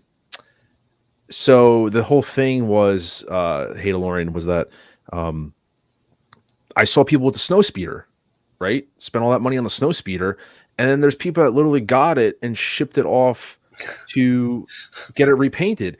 But what got me so wild about it, I love it. They were like in love with getting it done. Like they were ecstatic about it. Like, and I was just like, I was confused how people spent like 400 plus on it to get it repainted. And I was just like, and once again, this is before I got the 89. I'm like, well, isn't that how it should have been? Like I was genuinely confused. Like, isn't that how it should have been then? And people were like, oh my God, this looks so great. I can't, this paint job looks awesome. And I'm like, so you just spend another $400 on something. And it was multiple people doing it. It wasn't like it was one person. It was multiple people doing it. And I was just perplexed by that whole thing. Well, and I know you and I talked about that. You can go on my Instagram. I got a hand-built snow speeder from Phil's Customs. Yeah, I saw that video. I'll pull it up. $600. That was like, when to my door. This thing is like, and this thing is painted awesome. Yeah, wasn't that Benobi's video when he would? It was the video. Yeah, it was at the very beginning. I'll pull it up again just to see, because I was impressed with that. I thought that was, let's see, right here, and we'll jump on to something else. But yeah, there's the cockpit, and then I can't forget this here. Boom. It's still on its stilts. Screenshot that. But yeah, right there, right? This is custom. I thought this is really nice and you paid $600 for this. Yeah. And the like everything, like the air brakes, fins all come out, cockpit opens up. It can fit two figures in it. It has the gun and the gun turret in the back. It's it's a work of art, man. And the cockpit lights up. It's all LED cockpit. It's a solid piece for $600. I mean, and the good thing about it, it's super light. I could easily hang this from the ceiling. Yeah, that's all. It's really cool. And like I said, when I saw that quickly, I was just like, oh wow, damn, that's a pretty impressive piece. It really is. Absolutely. Now to get back to, and then we'll jump on to another topic, because this is a really really great conversation I think we're having. I really like that. Rusty says, since they got official licensing, I'm sure that comes with expectations. Yeah, no, 100%. Absolutely. And then Jude says, Geo's customer service is fantastic. Crooked pinstripe shouldn't go out the door. I bet he fixes it with email. CMB sound like he bought something secondhand and found something that was wrong with it. I don't buy shit secondhand. He didn't buy, he never bought anything from Jazzinc. Just to be clear about that. But nevertheless, and that's the one thing that he was talking about, is that he does make extra vehicles with the percentage of if there's something wrong to swap. And I believe he said, just to kind of state the fact that, when it came to the 22 Batmobile, he claims that there was, I believe, 4 or 5 that had the issue that were rectified. Didn't go into detail about it, but were rectified, one way or another. So that being said, I want to jump on to something else real quick, because I'm sure, we will, this will be a quick one and done, but we did get a release, which was Morbius if anyone cares. Morbin time. I think the only one that has invested stock in this is CMB. But this came out. I never watched this video from Sideshow. I never even watched the movie. I didn't even watch the movie. Actually, the only thing on the movie I watched was that atrocious after credit scene that was spliced together in in photo, in whatever program. It looked like it was awful. But this is a figure that brings up a topic. We could talk about it while we're watching this. It looks really good. Basic figure. I mean, I like the bats in the display. This is one that just didn't fit for me in terms of the character, but there's nothing wrong I could say about it. I really do like the figure a lot. I won't lie, if this thing came up on a site where I get my figures from and there's discount, I probably would grab it. To be fair, add it to the Spider-Man villain, rogues gallery that I'm putting together. And so it looks really good. I like the sculpt. I like the look, the expression on it. This is one of those things I want to post to you guys. Can you separate a shitty movie and the characters? So this movie here is one of those where I never saw the movie, had no intention of seeing the movie, but I see this character. I'm like, the figure looks pretty badass. I gotta say, from the Hot Toys point of view. You're not missing much with the movie. I watched it. Imagine an hour and a half fever dream. That's what the movie's like. It's like watching a fever dream. Interesting. But I could separate the figure from the movie because I mean, Morbius for me, I'm using the character to be part of my Spider-Man universe, my Spider-Verse. So, I can separate characters from the movies because most times it's not the actor's fault. It's obviously the script writing and the directing. So, but like I said, it wasn't Jared Leto's fault that the movie bombed and things like that. He was given a script, he gave it his all, and the movie and Sony went and did what they usually do. They chop it up, too many edits, and make it worse than what it was. But like I said, I can separate it just because, like I said, Morbius is a character in Spider-Verse, and he's obviously he's been a part of the Sinister Six, so that's where Morbius is going for me. Now, hey, DeLorean, when I was talking about that, you were shaking your head no. So, for you, do you have to appreciate or like the source material in order to get a Hot Toy figure from it, or can you say, hey, this may not be good, but hey, if there was if it's a series, and then say if it's Captain America, and then Captain America came out with a bad movie, if one of the ones came out later, then I could kind of forgive that, but for a character like Morbius, where it was just no, I can't. It would just remind me just like I can, Captain Marvel, for example. Mm-hmm. Those movies it was so bad. I don't have a Captain Marvel figure. No, neither do I. Why would I get a figure that just reminds me of why the MCU sucks? I would rather have characters that I look at that gives me a positive feeling, or something that I could be happy to look at and just say, oh yeah, that was a great movie. That was this. And instead of looking at a figure, it's oh, that was crap. And oh my God, they really screwed this character up. And yeah, why spend that money on that? That's just me. But some people I get it when people want to get it for a collection or to round out something. But now for me, it's just if the movie's bad, and that's where I go back to my thank you Ryan Johnson for my policy of must watch a movie before pre-ordering a figure. Yeah. Thanks to the Last Jedi. After that fiasco, I never to this date have pre-ordered a figure until I seen the movie. So Ryan Johnson did that to you? Yeah. I have that him to thank for that. That's funny. Hot Toys Nightmare. What about you? Do you have this on order? You passed. I don't. Yeah, you were cutting down on your Marvel stuff that you had said. Anyway, you were cutting down, right? But yeah, but I do appreciate the head sculpt because they did a really good job with this. Yeah. I like how they did it, the creativity of the bats. Even though we've already seen it already, but I think with the WB 100 bats, that came from Morbius.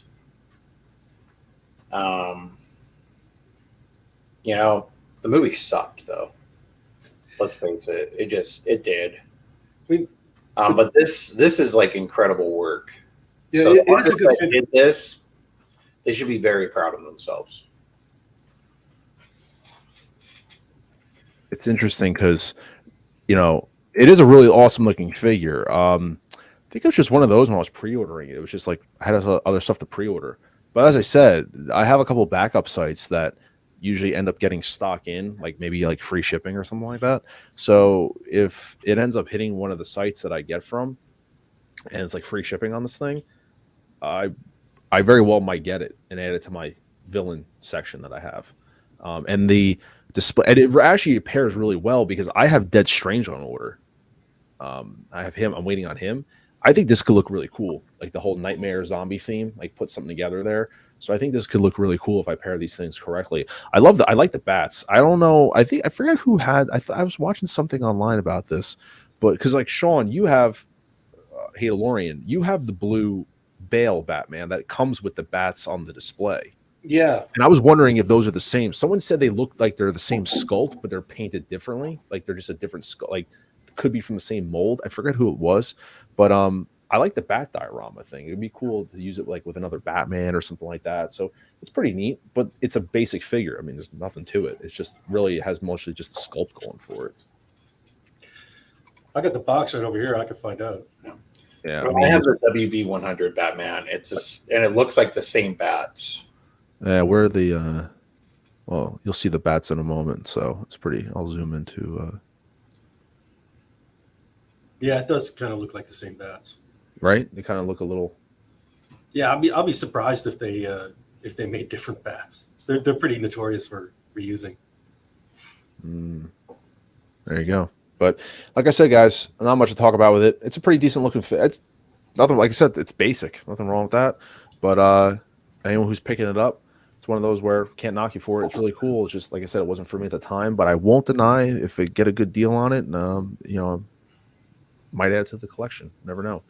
But I want to jump over to the main thing to talk about, which is obviously it's the DeLorean from Back to the Future Part 3. Great Scott. Another DeLorean.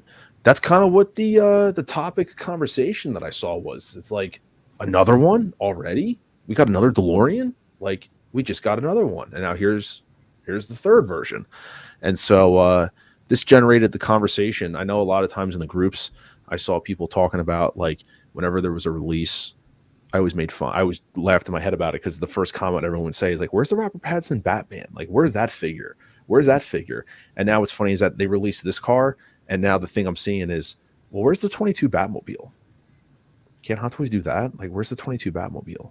So I just was like, it is what it is. But who here on the panel, CMB, you're getting this, correct? Yep. So you're getting it. I pre-ordered it day one. Duh, had to. Hot Toys Nightmare, you told me you were not getting this because you're just focusing on other stuff at the moment. You have the Part 2 DeLorean, I know, because yours had issues with it. Do you foresee this one eventually if there's a way that something happens that this could be in the collection one time? Or are you pretty much like, nah, I'm good. I got one. I'm one and done. No, I actually got the replacement parts for the one that I had. And I actually ended up selling it. The car? Really? Yeah. Really? Yeah, Oh, I didn't know that. Yeah, it's probably in November is when I did it. What was there? Well, if I may ask, I mean, do tell. I'm just tightening up everything, like in my collection, and trying to go through and reorganize everything better and be more strict. And I mean, right now I got like 60 Hot Toys on order. So on top of everything that I have, and I gotta set those boundaries. And plus, there's a lot of things that I'm hoping we see eventually that I need room for. So one example is from Clone Wars. I'm hoping for the 104th Wolf Pack. I'm going to buy tons of those. Well, tons. I'm going to at least buy 12. But, so I should at least buy 12 of the Wolf Pack. This is so nonchalant. It rolls off the tongue. It rolls off the tongue like, I'm going to buy a bunch. I'm thinking in my head like 4, 12. Like, it's like people are like, oh yeah, I'm going to army build. I got to get at least 2. It's like, shut up with that army build. You don't even know what army build is. You ain't about this life. All you're doing is, you're buddy teaming collecting. That's it. You're not army building. That's I'm nonchalant. far from I'm an gonna get army one building as well. expert. yeah. I'm not an army building expert. I don't think I have anything doubled up. I'm not saying against it. Mine is mostly 2. I do the rule of 2, but when it comes to like Sean and Nate, it's like rule of 2, please. 12, 24, 100. That's more like it. I was encouraging. I'm the rule of 1. I was encouraging Nate to buy all those DeLoreans. Giving him ideas like you could Hold on, Sean. and make it a Tiger Force. Hot Toys DeLorean Nightmare. or Icon Patrol. Nightmare. You have a question. How many Night Troopers do you have on order right now? Only one. Really? Yeah, that's it. So I have a feeling we're going to Goes start to show the quality of Ahsoka. It goes to show you the quality. What? Goes to show you the quality of Ahsoka season 1 and Dave Filoni's. I've ordered one of everything from Ahsoka so far. Yeah, but I mean, look, your clone troopers, you have 100. So hey, DeLorean talking about that shows you the quality of the show for you. Like, I just want one. Well, that's his animated series. That's different. Yeah. So I mean, I've only ordered one of Captain Rex from Ahsoka, but for the Night Troopers, I only ordered one because I just figure, Captain Enoch, one Night Trooper, and one of the Death Troopers when it comes out next to that. And, we don't know what else is going to be announced, too. Yeah, it's true. I mean, I'm hoping that we get Balin at least. He's the one that I want. Yeah, the most from the show. I want Balin's skull. Big Dog Town 1 with the Eagles update real fast. They suck. Bucks 13, Eagles nothing. If anyone is interested, invested, just letting you know. What's the Steelers? Balin and his apprentice. What's her name? Sheen. Those are the two that I want the most from the show. I want those. I'd rather those two than over Ahsoka, the White and Sabine. Yeah, 100%. That's what I was saying. Like, Or Chopper. Yeah, I got I'd Chopper. rather have Balin and Shanti characters. So, getting back to the vehicle, for example, so we got Hey DeLorean. You don't have this on order. You don't have the Mark II. You said you joined the wait list for the Mark II. If that happens to open up, you are opposed. Would you eventually pre-order this, or do you see yourself needing do you have the Mark I? Yeah, I got the Mark I. You do have the Mark. I didn't get the Mark II just because I just had Doc and Marty. Yeah. And then at the time, but then they came out with the cowboy version, so I ordered them. And then I was just like, nah, I'm good. I don't need another DeLorean because there's space management I got to get, I got to start to worry about now. And so I ended up getting a few, started dipping my toes into the statue and community and also 1/3 scale J&D, which is going to kill me. But for this, since honestly, this caught me off guard. I was convinced there's no way in hell Hot Toys was going to put out another DeLorean. You and Denobi. Where's Denobi, man? I need to call him out, because when this was showed off in Japan, he's like Nate and I were doing the stream. Denobi jumped on and told Nate and I that we were stupid, that the DeLorean Mark III wasn't coming. We both said we had faith and that it was coming. Where you at now, Denobi? I got a healthy serving of crow pie for you. So I'm guilty. I did PO this, and so I'm getting it. And so then, because I think it would look cool. I'm going to get a couple of horses. Oh, you did get this. Oh, so you did pre-order this? Yeah, I did pre-order. Oh, you did. Oh, okay. You did pre-order. Yeah. Okay. And so, because I got the cowboy Doc and Marty, and so I just love the scene where they're on top of the DeLorean, and they're set up like a stagecoach. Yes. So I'm going to pick up 2 horses, and then I'll do that diorama scene. But like I said, I put myself on the wait list for the 2.0 Mark or the Mark II. Right, if it converts, there's some horses for you. Yeah. If it converts, then good. If it doesn't, I'm not going to lose any sleep. If you are looking for the Mark II, some of my backup sites still have them for retail. You're not going to spend reseller price, but for retail. Oh, really? Yeah. So after the stream, I'll hook you up with some of the links. All right, cool. Thanks. Yeah. It was really funny because I was talking to Denobi, I did a review on my channel of that third party 1/6 kit head sculpt of Doc Brown. I got that in, and I was filming it, and I sent Denobi some photos of it.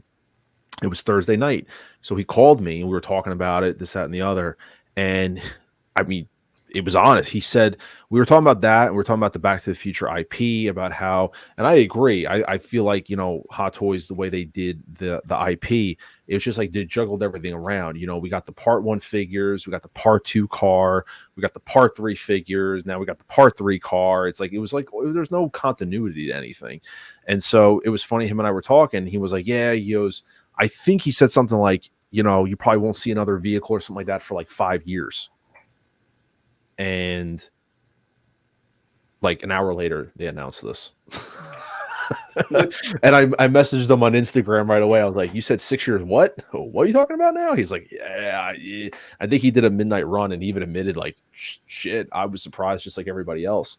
You know, the thing about it is that when I saw this vehicle, you know, it's one of those things where, okay, you don't have to pre-order it. You don't like it, it's okay. But when people are like, you know, do we need the two biggest takeaways I got from it, guys, were number one, people were like, another one. We got another DeLorean. We just went through the whole Mark II thing, and now we got another one. Like, really? And then the second takeaway I got from it was, well, why couldn't they give us something different, like the 22 Batmobile, like something original? And in my mind, I was like, you know what? How many times do people talk about Hot Toys like not completing lines, or not completing sets, or not completing and, like, you know, getting the ball over the finish line, so to speak? Like, look at Guardians of the Galaxy, incomplete. You know, look at certain series of figures, incomplete. And you technically have Back to the Future Part 3 now complete. Yeah. You have figures in the car. So, and not for nothing, the car is an easy turnaround. I think personally it's an easy turnaround.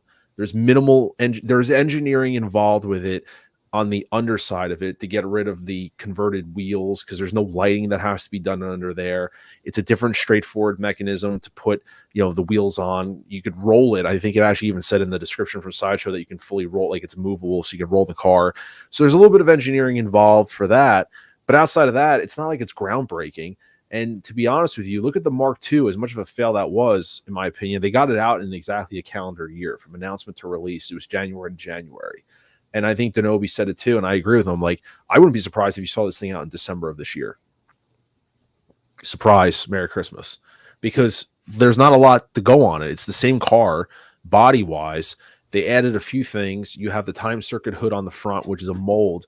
And I thought that was interesting. I got hit up by people, Denobi got hit up by people, and Nate got hit up by people that were like questioning, like, hey, do you think that you could take the box off the hood so I can make it like a Mark II or a Mark I and make it as original as possible? I was kind of like, well, why'd you pass on the first? You know, because people missed out, so to speak. And it's a very unique piece. It's not my favorite DeLorean of the three. You know, when I close my eyes and think of the Back to the Future DeLorean, I'm thinking of like one or two. I don't think of this one, but I'm not passing up the opportunity to grab this. I know right off the bat when this thing was announced, people saw these photos and were like, we need the railroad tires, you know, the tracks. And as of now, in the Sideshow description, people are like, oh, well, you know, it sucks that we're not getting the railroad the railroad tracks. I'll pull up some videos and photos from MRC, who went to Secret Base to take some video. I think he's actually, I'll find, yeah, here it is. This is MRC. This is just some photos of it in Secret Base. And you can see the car here. It is on display with the tires, and there's the wheels on the side. We don't yet know as of right now how the actual wheel conversion is going to be, only because I'm sure people will be gun shy about breaking anything at this point. But there's the car. There are the replacement wheels, the train tracks. And down here is the little temperature gauge that Marty used when they were, you know, checking the gauge needles going from, you know, red, yellow, green, or green, yellow, red, or whatever it was. So, I mean, you see the engine. I think, you know, this is a brand new mold, a lot going on here. But it's really not that much new stuff going on with the vehicle. You know, the tires are cool. I'll probably display mine with the white wall tires for now, just to see. And I'm sure that there's going to be someone out there, Rhino Dioramas, or somebody that might 3D print railroad tracks if Hot Toys doesn't deliver with a display. So I'm not surprised about it. The inner workings look the same as well. So Yeah, on one hand, it's surprising that they didn't do a deluxe version where, okay, you get the diorama base of the railroad tracks and the wheels for the deluxe version. But then again, I could see why they didn't, because then it would require additional tooling and then a whole new box. Yes. Because they would have had to redesign the whole packaging and everything for it with that with a deluxe version like that. So I could see that this is just they're kind of going more profit than anything. Because this is an easy win for them. Yeah. You know, not over 90% of this is the same as before. So, you know, just add new tires, add that stick front to the hood, a few cables, you know, pop out wheels for the rims. That's it. You're done. And there's no way that comes off. That's drilled right through the roof, or glued, whichever one you want. Or glued. I would say it's probably I think it's probably popped into the roof for the hood of the car. Yeah. Because there's no way those belts are gonna be enough to hold it. No, absolutely not. I think that it's either glued or it's screwed through, and I'm waiting I'm waiting on the first person that's going to rip that off the car. Denobi's going to do it. No, he actually said he wanted it just because he doesn't want to damage it. But anyway, remember he drilled a hole in the Mark II. Yeah. Unfortunately, Rusty, I agree with you on that. When I made my video for it, that was one of the two things I wanted was that, and I have no expectations that that's what's going to be, that they're going to put a kill switch, an on and off on it. I think it's going to be literally the exact same thing. What I am going to be interested about, and you bring it up a good point, Sean. When you look at the hood here, let me double back on the photos from MRC. I am interested to see how the mechanism works, because you see here you have the hood, and I believe these are pleather. These are not leather, but you have these straps here. I am interested to see if these go all the way underneath and wrap around it, or they stop and they're like, they go under the hood and then they're fixed, because you also have these hoses here that go through the front of the hood, and the hood is supposed to be lifted slightly because of the leather straps. So I do wonder if the lighting is going to be the same way, where you have to lift that whole piece up, hit a button, close the hood. So I am interested to see how that mechanism works. Like I said, these black hoses here, I don't know if it's better. These straps could go under the hood and not be all the way through. They could probably end like right here. I mean, these hoses could be just fixed where they just lay, but that's bullshit. But I'm not expecting anything like that to be new, but I do think that they have to tinker with the electrical, because the wheels aren't lit up anymore. So that means that they do have to technically touch the electrical system of some point, because there's less lighting on it because the wheels aren't lit up anymore. And so you don't even know if the underside of the car is going to be lit up, because actually it probably isn't going to be, because the car isn't meant to fly anymore. So I wouldn't be surprised if you don't see the green lights underneath the car that, blink, because there's no reason for it. You never saw it in part 3 anyway. So the fact that they have to touch the electrical system on the car, it does lead me to hope that maybe they switch around the power button system and they do something different with it. That's just me. They do that, I'm a happy camper. I can already see Denobi get USB hacking this, where he lights up all the little. He said it on the stream. Yeah, he said if there's, I remember him saying that he has to look at reference video and photos, that if any of this stuff has to light up and it's not, he's hacking it. He doesn't care if it's a little bulb or something like that. Like here, it looks like a light bulb, but I don't remember if anything turns on. I don't know if it's just circuits and whatnot. But he did say if it has to light up and it's not lit up, he's lighting it up just to do it. You gotta give that man credit, though. He does a phenomenal job on adding lights and USB hacking his stuff. I do a little bit of it, but I'm not nearly on his level by any means. I hack a few lightsabers and that's it. Nobody goes balls to the wall with it, and it looks good. The finished product always looks good. Yeah, that Mysterio he did was amazing. That's what I was gonna say. Perfect example is that Mysterio he did, man. That Mysterio is awesome. Plus, when he added the skull into there, like when he first got it, that was awesome. Cool. But I mean, this is like I said, it's a badass looking piece. I like it, and it's something easy for them to turn around. And like I said, everyone's talking about another DeLorean. Do we need this kind of thing? I looked at it as a completionist piece, just like the Iron Man Mark II. When the Iron Man Mark II came out, I remember people saying like, another Iron Man. Like, come on, really? What's going on? And when we had this, we talked about it on stream last week. Sean. When I was talking about how the Iron Man Mark II, it was a completionist piece for the original Hall of Armor. whether you like it or not. You know, they set the expectation that they wanted to do the original Hall of Armor at a certain height, and that everything was 2.0 or 3.0, whatever the hell it was. And that was the last piece to the puzzle. This was the last piece to the puzzle. You now have the trinity of DeLoreans, and you have the complete Back to the Future 3 setup. People complain when they don't complete a line, and then people complain when they do complete a line. Yeah, I mean, when this was first shown, right, at the Toy Sapiens event, a couple years back, after the event ended and a couple months went by, people were still like, "Hey, where's that Mark III? I thought we were going to get the Mark III." And then obviously most people gave up hope and moved on. Now those are the same people who were saying, "Do we really need this?" What? Like a year and a half ago, you were there saying, "When are we getting it?" Now you're saying, "Do we really need it?" Yeah, absolutely. Yeah. So, and what hooked me onto this one was just like, because like I passed on the Mark II originally, but what got me on this one, it just looks so different, and because it also with the Cowboy Doc and Marty, it takes it a step further of making it stand out enough from the Mark I or Mark II. and to your point on that, that's funny that you say that. I was talking to Nate about this on the way home today, and we were talking about, you know, the DeLorean and stuff like that, and how people, you know, weren't able to get the 1 or the 2, and like this is their version. You know what I mean? Like when you came into, like, I'm fortunate when I started collecting, like I was able to get the Mark II, and that's an iconic vehicle.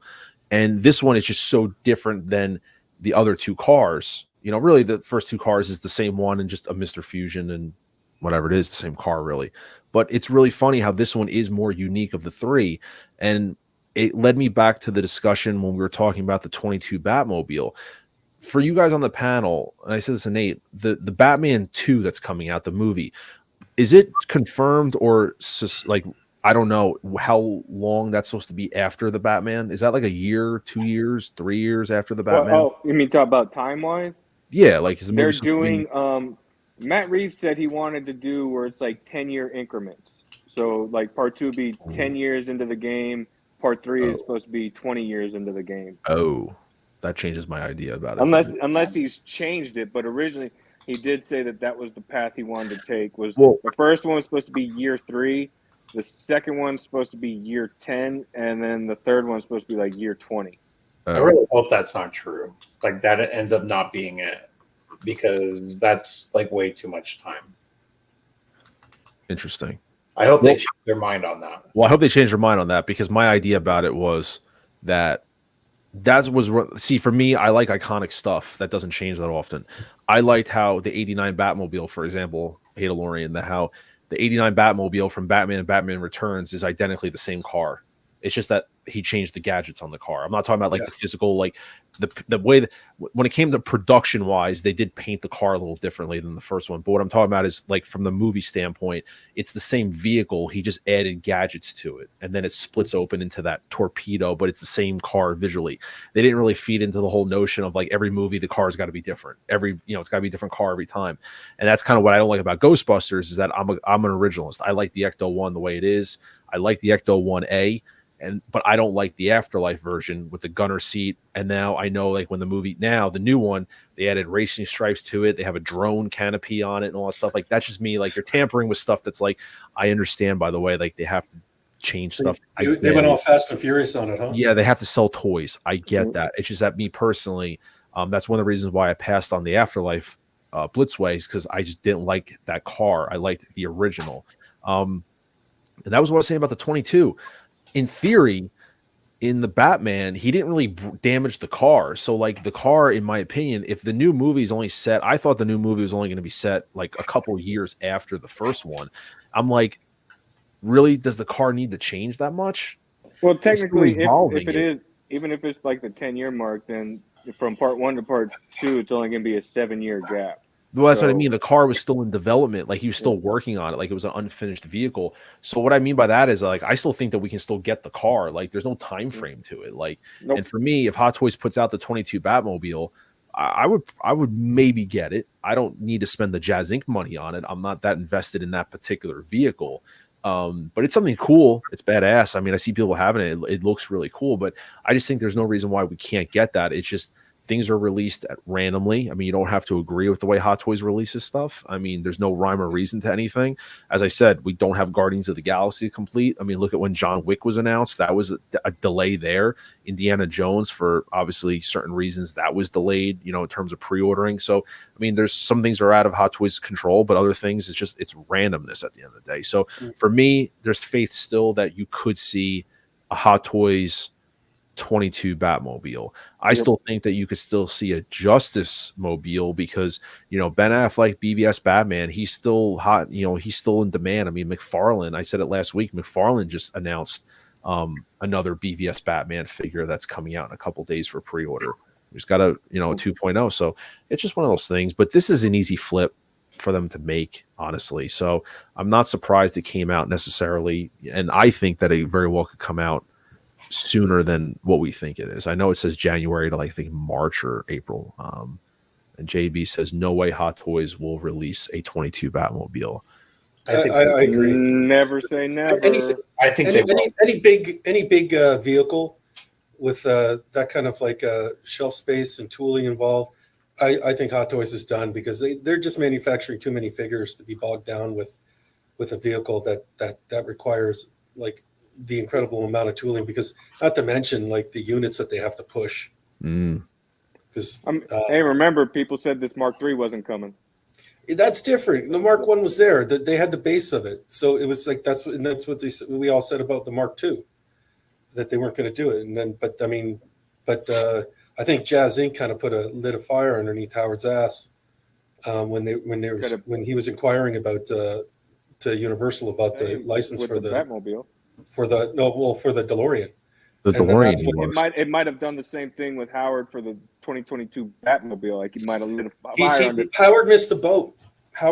Like if he was going to do it, he needed to put it up for PO. Unless, like Ryan was saying, maybe it does make an appearance in the Batman 2, and maybe they're just saving it for that. Who knows? I mean, just like I was talking to Nate, like maybe with the Mando being pushed to a movie, maybe Hot Toys would push the N1 Starfighter to release with the movie. I'm not getting that either. Yeah, hey man, I'm keeping the faith, because at the church of Geeking Out, we keep the faith and we're always rewarded. Hey, you know what? Watch the N1, right? Yeah, I'm we'll go through in 3 weeks before the movie hits. It'll be announced. We'll all pre-order it, and 10 minutes in the movie, it's destroyed. Yeah, like the Razor Crest. The Razor Crest. Oh, dude, I was keeping the faith for like 8-9 years for that 66 Batmobile. I was one of those trolls that every time Hot Toys did an announcement, I'd post a picture of the 66 Batmobile. That's what everyone did with Robert Pattinson. And it's just like, it's just after 6 years of doing that, it's just like, okay, I got to give up. So Aiden says release the 22. Okay, so we got till 2028 till we can give up on the 22 Batmobile. Yeah, you got to keep sending those gifts. You still got to keep posting those gifts. That's funny. We might actually see the Justice League mobile, in 10 years. Yeah. Or the Arkham Knight Batmobile. Yeah. That man. Well, I think that's going to be I think if I was going to put my money on something, and I am a betting man, I live in Vegas. That's going to be the next Batmobile by Yost. Yost. He's inquired the Arkham one. That one's been talked about, and I think it's getting a lot of demand. It's getting a lot of demand, and he was concerned about the scale of it, and I think a lot of people helped him out with correcting in terms of, because he said something about the scale. Remember that? Yeah, it's a big boy, but it's actually not it's big, but I don't think. But the thing I don't think he realized, and people in the group helped him, is that the vehicle actually converts. Like there's two versions of it. Yeah, and it's like a bigger and a smaller version, or whatever it does. Like it converts into it. Yeah, and I think he only ever knew that as big as what it was. So that's why he was like, "This is unbelievable to make." And then people sent him photos of like, "No, you can get the car this way," and he was like, "Oh, never mind." Yeah, there's a tank mode. There's tank mode where it turns into a tank. Batman Forever separated for sure. People are going mad for now. Hope Mars always does a Vicky for my Jazz 89. My 66 is perfect. Hey, listen, I'm hoping that Hot Toys, people shit on me a lot for it, but I hope that we get that Jack Nicholson 2.0, even though I know people are saying he's stingy about the license of doing that, but I hope we get that. Now that's a Batmobile I passed on, was that Batman Forever. Dude, I wanted that so bad, but I just couldn't. Really, the neon, like the Oh, the- never. I mean, I that was my hated childhood. that Batmobile. Even Oh, I, as a could, kid, yeah, I couldn't stand it. That even I had- as a kid, I- I was like, that damn thing looks stupid. I had all those toys as a kid. I couldn't. Oh man, I had that as a kid, and I had all those toys, and that's my childhood right there. It is. I It's- can't help it. I'm sorry. it kind of, the design of it kind of reminds me of something like H.R. Geiger would design, but like, but we can't make it that dark, so let's add neon lights in it to make it happy looking. Is it even on his website anymore? I don't even know if it's. It's HR Geiger mixed with Bob Ross. Happy Yeah. Batmobile. We'll put some happy lights. Yeah, I think you got to go. I think you go under DC or something. I think it's there. It's the website. It's like a little net news Gotta about go to it. I DC just remember store. when the movie came out and there was like the whole. I worked at McDonald's at the time in high school, and they had that burger for it, Yeah, I don't know where it is. and it was just kind of funny. People would like complain about, well, it's supposed to have this on it. It's supposed to have this. Like, no. But it's just like collecting, right? We all want what we want on our burger, and we want, like, when something comes out, we want that burger now. Well, I expected a lot more from the Batman to come out from Hot Toys. But Yost came out with the 22 Batmobile, and Thank a lot you. of people seem happy with it. There's like a few complaints, but at least Yost made that. Well, it's the thing is, at the end of the day, people want stuff that Hot Toys isn't making. So there it is. Thanks, Sean. And then I did a search for. Yeah, I mean, I'm sorry, man. This is like, I look at this and this screams my childhood in terms of, because this 89. I really grew up, is as much as 89 is my favorite Batman of all time. When I was a kid, I really grew up with Batman Forever in terms of having all the toys and everything like that. I remember having this light up and stuff like that, but I couldn't spend the money on it. But this to me is just, it's childhood. It is silly looking in terms of the car. I'll just ask you guys, if you guys could choose between this and Batman and Robin's Batmobile, George Clooney's. Honestly, every time I see this, it makes me want McDonald's. I'll be honest. Like, every time I'm just like, the old McChicken sandwich that McDonald's used to have, because I was big on eating that at work. Oh, Every time I see this, it's like, man, now I want McDonald's. Wait. Speaking of, I can't see the glass. Remember these for McDonald's? Yep. There it is. This is the Batman Forever. This is the mugs that they gave away at at McDonald's. There you go. I don't know, man. Something about that car right there. It looks like a sneaker, man. It looks like somebody's shoe.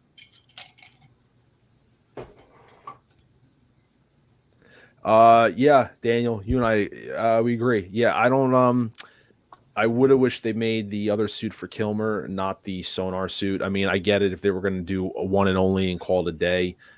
That's the suit because it's the main suit in the movie, but it is. I wish they had. I just like the all black one personally. I didn't like the sonar suit. And funny enough, for those who don't know, the sonar suit was actually repurposed for George Clooney's suit at the end of Batman and Robin, the suit that he used to fight Mr. Freeze with the ice, the blue and the silver. That's actually the final. That's Val Kilmer's final suit from Batman Forever. They just repurposed that suit and repainted it and everything, and did it for George Clooney. So they actually recycled that, which is kind of funny to me. But I would have liked the all black suit from Val Kilmer, but the sonar one, it is what it is. But yeah, I mean, like I said, the DeLorean. It's exciting. I have it, like I said, I ordered it. I pre-ordered it like everybody else did. I got it from Sideshow because I need to, I want to do it on the payment plan system. So I have the space for it. I'll be moving the collection room around. So this is a nice welcomed addition. I do hope in the future that we do get the Back to the Future Part 2 figures. I know that Mars Toys is doing stuff with that right now, and I'm trying to stay off the junk food. And so I would prefer if Hot Toys gave us some 2.0s of Back to the Future Part 2 figures to kind of complete everything, but I'm not holding my breath on that personally. Okay, so be honest real quick. Mm-hmm. If they came out with the Marty McFly daughter from Back to the Future 2, would you buy it?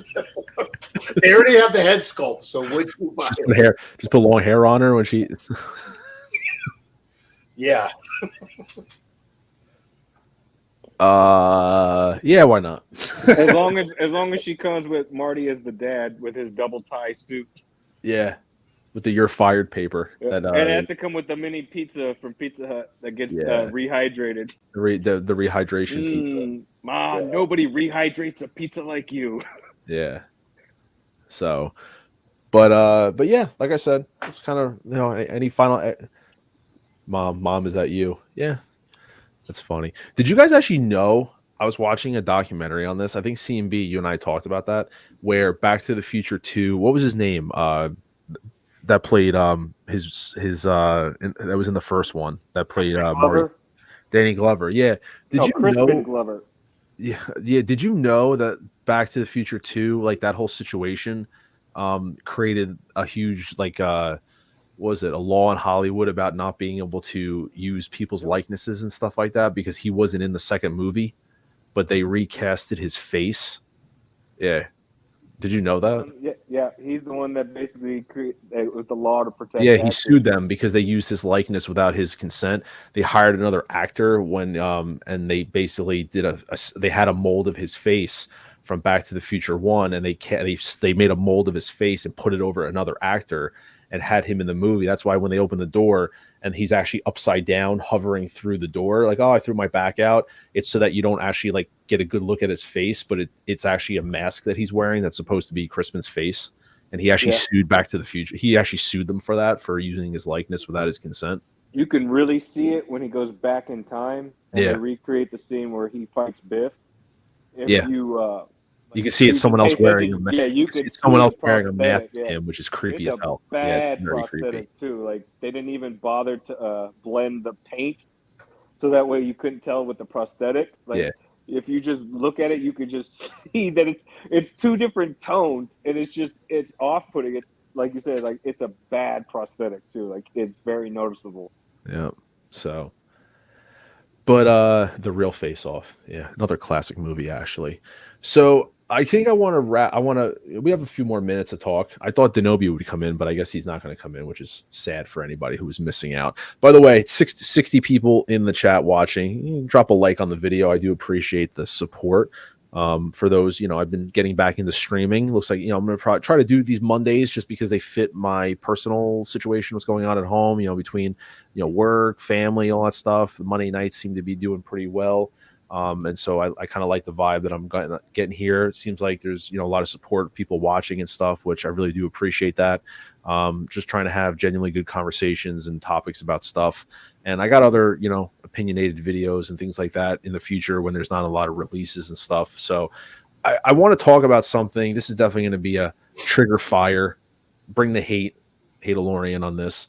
And this will be our final topic of conversation. And we started talking about this backstage, and it was funny how I have Sean here, and Sean outed himself by having 500 plus figures in his collection. So he fits very well into this whole theme. And I have these banners that I haven't even been putting up during the whole, but I'm putting this one up, and I'll take it off. Collector's credentials. Yeah, popcorn. Collector's credentials. What do I mean by that? And I was sent a clip from somebody. Someone sent me a clip on Instagram, and I ended up watching it and then some, of a certain live stream. I'm not here to shit on people. Let's be clear. People know I put my foot in my mouth and I say a lot of stuff and get myself in trouble, but I'm opening this up to the panel to discuss, because it really, I thought about it. I'm like, huh. So I got sent a clip of a certain live stream Fridays at 5 p.m. Eastern Standard Time. Figure it out. And it was about, I don't remember what it was exactly. It was about collectors and the size of the collection. And does the size of the collection matter to you being a collector and your validity? And there's always that topic, by the way, people come up and they're like, and I know Denobi, other people have said it, what well, how many figures do you have? Like when it comes to like, I don't say giving advice, but even like opinions. Oh, well, how many figures do you have? That whole, people ask that question, and people are like, well, does figure count matter? You know what I mean? And I forgot to Hey DeLorean and I forgot to order our red muscle shirts, our tank tops on Amazon. We forgot to order them. We were going to wear matching red tank tops to go with the theme, to show off our muscles and my tattoos and everything like that. But, I prefer to be bundled up. And so anyway, it got me thinking. And for me, I'll speak for myself. I just did a collection tour, and I think I have like 80 something plus figures. I'm in the 80s. It's what it is. It's where I am. I mean, we're not here outing them, but I don't try to come off preachy. If I do, I apologize. I don't try to come off as I try to give advice to someone where I've made mistakes as a collector. I do personally think that we're all unique in our own way. We all have our set of challenges, circumstances, things like that, in terms of collecting, buying, life, whatever it may be. Sean, CMB, they have different life experiences that they can teach me something. I'm not trying to be a know-it-all by any means. And when you're streaming, you're putting yourself on YouTube, everyone's got a voice. I always jokingly say, just because you can stream doesn't mean sometimes you should, because people just kind of say stuff and it's like, what? Hey, you say it about me, I could care less. But, the whole point of the clip that I was watching was like, well, it doesn't matter how many figures you have. If your opinion's valid, then you're a collector, and you can throw your weight in on things. I don't disagree with that statement. I don't. It doesn't matter if you have 5 figures, 10 figures, 30 figures. If you have a point, it's valid, and it brings sustenance to the conversation. Yeah, of course. But that's where I stop there. But when you're somebody like a YouTuber, an influencer, whether you want to be or not, we're influencing. It's part of the game. It's part of the whole. You sign up for this, so it is what it is. Influencer. When you have thousands of followers, subscribers, and you're putting out videos like the top 20 worst Hot Toys ever made, or the top 20 Hot Toys you should have in your collection. What other videos? How to do that. And you're like, you have 30 figures and they're all pretty generic. Yeah, I do think that your collection size does kind of have some weight to it. That's my opinion. And why do I say that? And I'll leave it up to you guys to talk, because we did talk about this backstage a little bit to prep for this. The reason why I say that is because Sean, Hot Toys Nightmare, you have 500 figures. Now, yes, they're not all clones, so you do have other figures. But when you have a lot of other figures, and I mean, you could buy and sell stuff. You know what I mean? Buy stuff off. You sell. Figures come and go. You're not just hoarding stuff, but you've handled a lot of figures in your time. I'm sure, Sean, and even Hey DeLorean, you've handled a lot of figures, so you do have some experience of knowing like things to look out for. You know what I mean? Things like that, or you've had your challenges with figures. And like for me, I'll just use this as an example. There were some people that were, talking about like the Toby Maguire Spider-Man, and people were kind of like freaking out about the stitching on the head. I don't mean the stitching because it was bad quality, but there were some people that were like, well, why would Hot Toys engineer a figure like that? And I remember last week, Hey DeLorean, I was saying like I wasn't shocked that they did that because they've done that with previous Spider-Man figures. Is it your first one? No. I own 2 or 3 Spider-Man figures. As a matter of fact, the comic book Spider-Man that is an exclusive has a stitch right down the center of the head. So I wasn't shocked that the Toby had the stitch. Yeah, the engineering sucks, and I don't, whether or not I agree with that, but that's what you're getting because you've owned those kind of figures before. Just same thing like people that have gone through incarnations of the Iron Man, the 2.0s. People bitch about like, why do we need another Iron Man 2.0? But if you're someone that has like, let's say the Iron Man Mark III with like the red panty issue, you may say, well, a 2.0 of that is needed because it fixed flaws with the previous figures because you've owned that stuff. Does that make sense? Yeah. Not people, and people aren't going to agree with what I'm saying. And that's why opinions are like assholes. We all have them. But for me, I think that if you're a influencer, a YouTuber, someone specifically, if you're just someone at home watching us, you're collecting for your fun. Yeah, your collection doesn't matter. It's cool. Collect what you want, enjoy it, love it. But I think that if you're someone out there that is actively influencing people, making videos about how to collect and things like that, yeah, I think your collection size kind of. And then when you out and say, "Hey, I got 30 figures in my collection," I was shocked.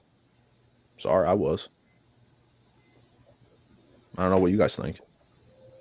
Yeah, like when I started like trolling around like the YouTubers and influencers and stuff like that, when I started watching things, for me personally, collection size mattered. Like not only that, it's just like I just want somebody credibility. Like if somebody's going to talk about Hot Toys, I want them to have a reputable Hot Toys collection. Or if somebody's going to talk about, you know, specifically Star Wars, well, you know, you better just know more than what Dave Filoni did with the Clone Wars and some of the Legends novels. You better, You have to know more. I want to see that you know, that you're when you're talking about these figures, you've been through the pain. You've missed out on some. You've had to make choices, like because like all these invoices came in at a certain time, and things like that. And that comes with a big collection.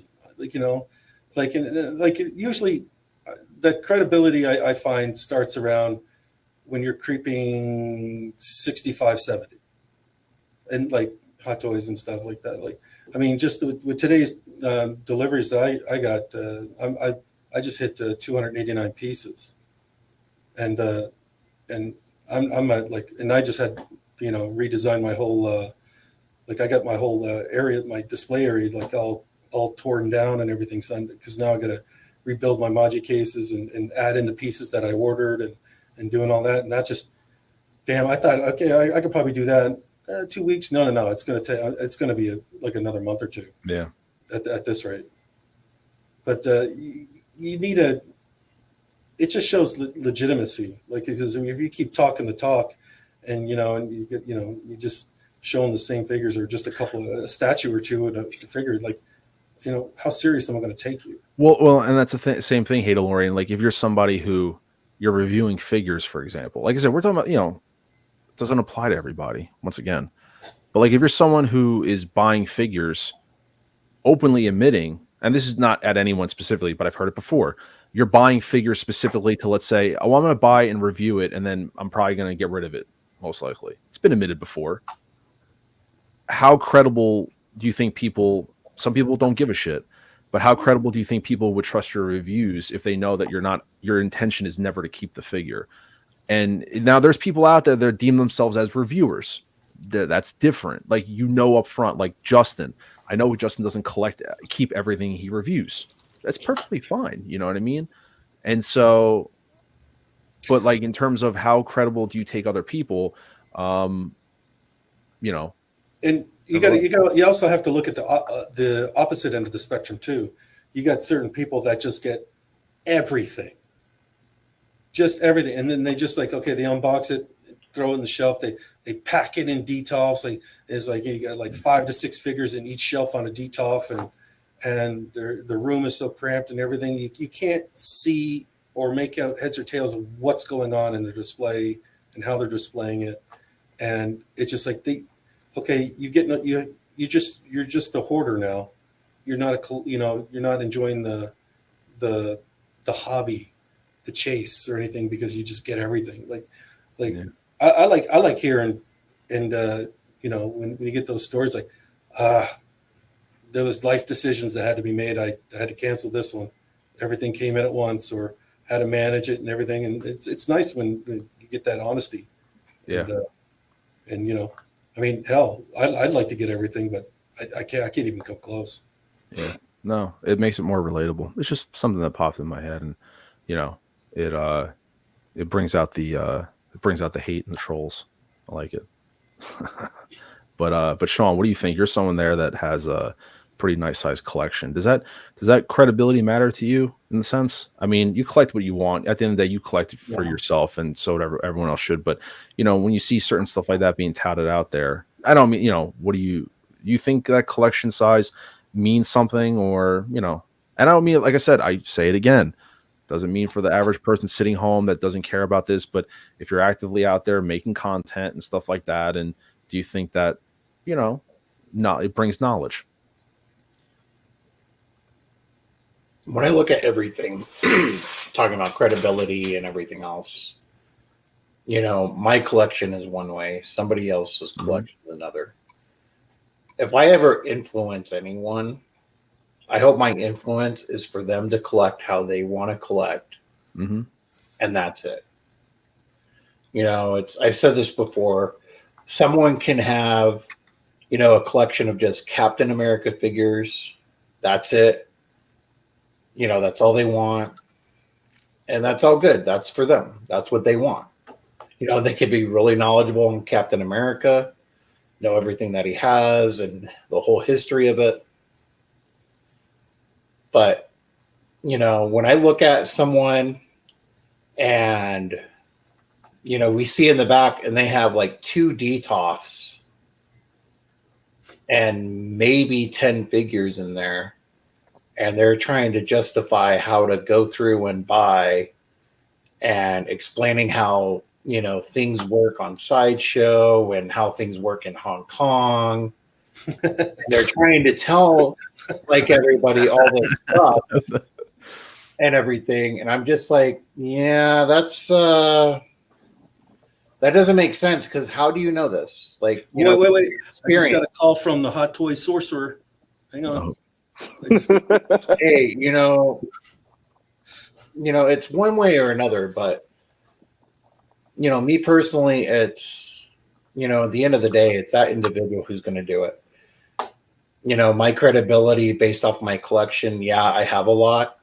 If someone wants my credibility and has a question, I'll always answer it. I'll try and give them an answer and everything. But, if I was just like, when I first started out in 2015, I started with collecting the 1/6 Star Wars clone line from Sideshow. Mm-hmm. And then a few months later started getting into Hot Toys. But that's how things worked for me back then.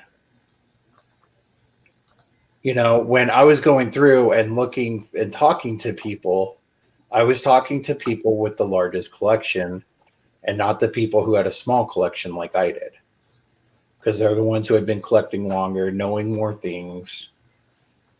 And I learned a lot. Like, I got busy in the first 3 months, and all of a sudden, I had spent all this money. I have all these different figures from Predator, and Batman, like from the Dark Knight, all this different stuff, all these different IPs. And I was already feeling the pressure because I had so much stuff, and I was collecting between Sideshow and Hot Toys. And it's going through, listening to things. And I was paying attention to reviews. Like, there was an old person,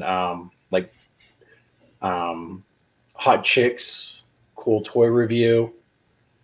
They literally broke everything down, was one thing I liked, along with watching Terry on Sideshow. Yeah. Budget Stark. I miss Budget Stark. Yeah. It was Budget good. Stark was awesome.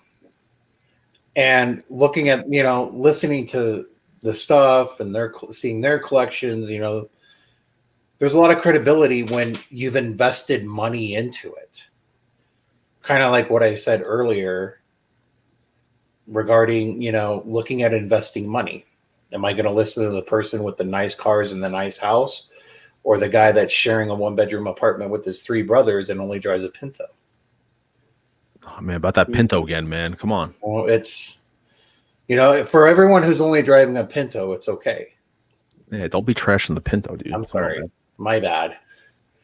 Okay.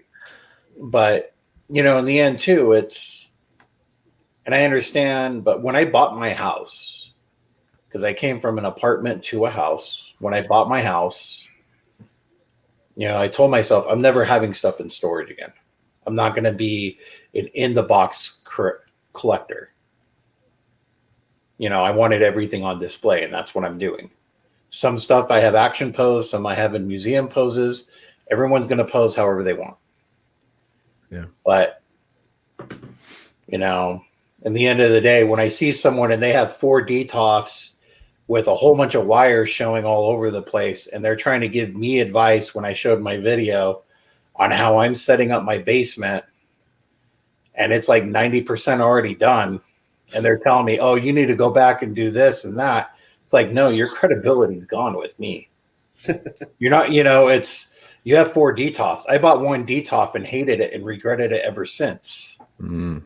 You know, and I make all the comments all the time, like friends shouldn't let friends buy DTOFs. Where were you 5 years ago? At IKEA buying Besta. I got a total of 15 DTOFs. I can't wait to sell on Facebook Marketplace. Oh man, you gotta pick and make sure when you sell them that the guy's got to come and unload them, pick them up himself. Don't help. Sell them cheap, and they come grab them themselves. So, well, they sell for like what, $150 now? dude, they're insane. I remember buying them at like $60. Yeah, that's exactly. It was funny, but and I got that stupid diode lighting that comes at IKEA. Oh, and you can't get rid of that. And I do the side. I do the side panel, like the side lightings down the side, and it takes three packages, so the lighting costs more than the DTOF. Yeah, those dumb mistakes. And sell it with the lighting too, just to save yourself. Just sell it, lighting and everything. Take it as it is out the door.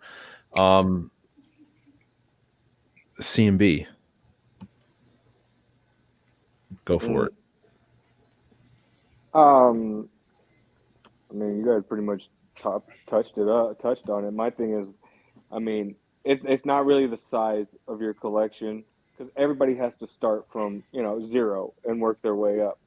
But it does irk me when, like you said, you have some people that jump on YouTube who have 10, 35 figures, but they feel that they are experts in the game to the point where they can tell other people how to order or tell people to buy the figures, but then themselves don't even bother to buy the figures.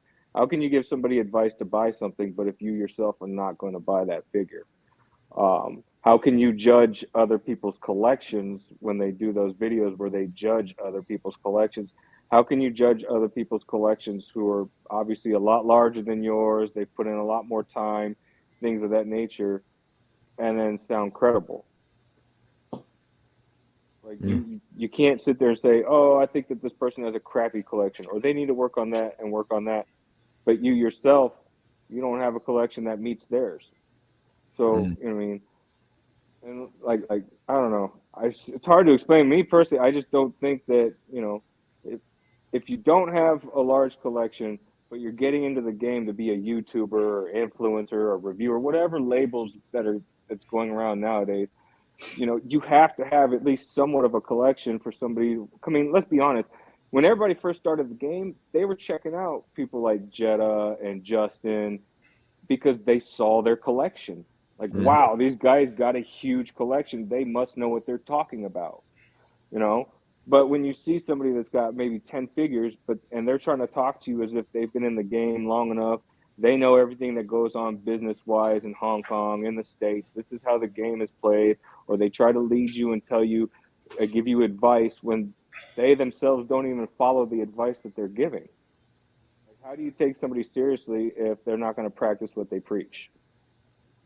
You know, how does that person have the ability to talk crap about somebody else's collection too? Like, if you have 10 figures, but the person you're talking crap about has 230, how are you going to talk crap about his collection?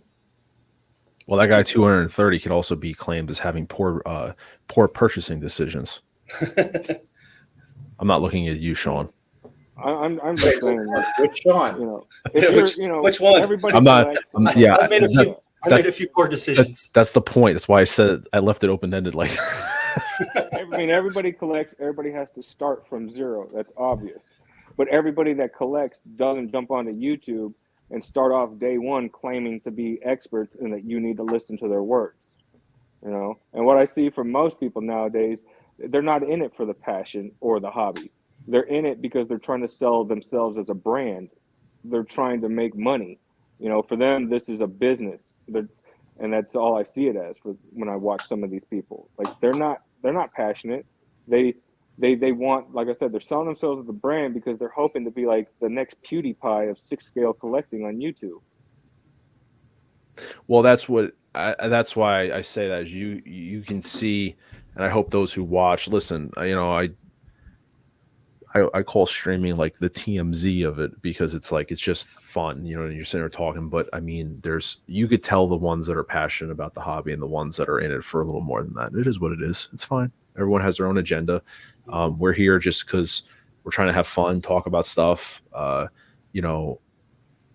So these guys, the guys that you see on stream here, Sean, and CMB, we genuinely talk to each other and wanted to get on stream and say and talk and have fun. And it's funny. And I'm just going to leave it at this: is that I know I see the live chat going as we're talking. I'm not acknowledging some of the comments, but I let it go. It's not a big deal.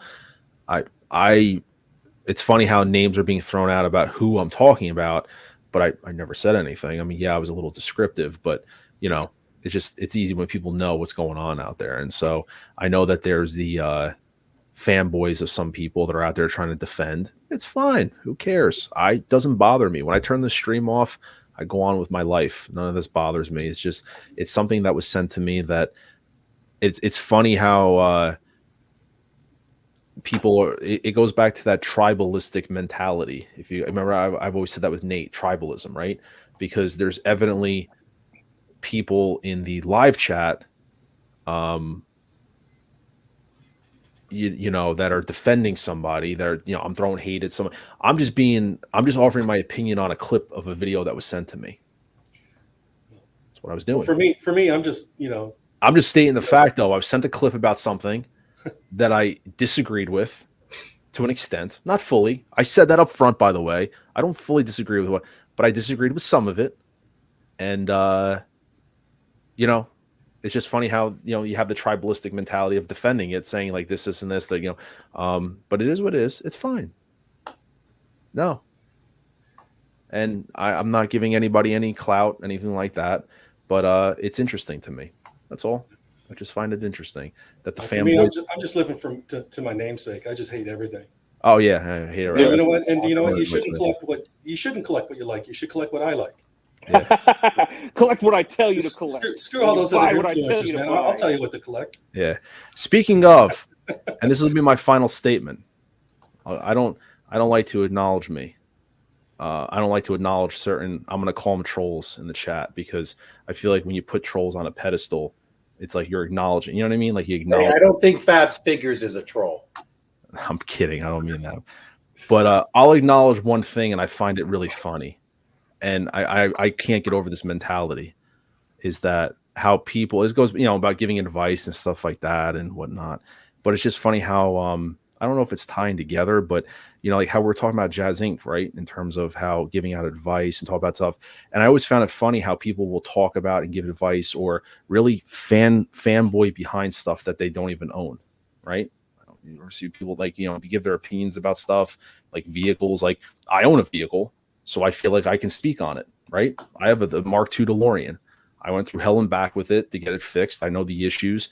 I know what it was like ordering it, unboxing it, displaying it.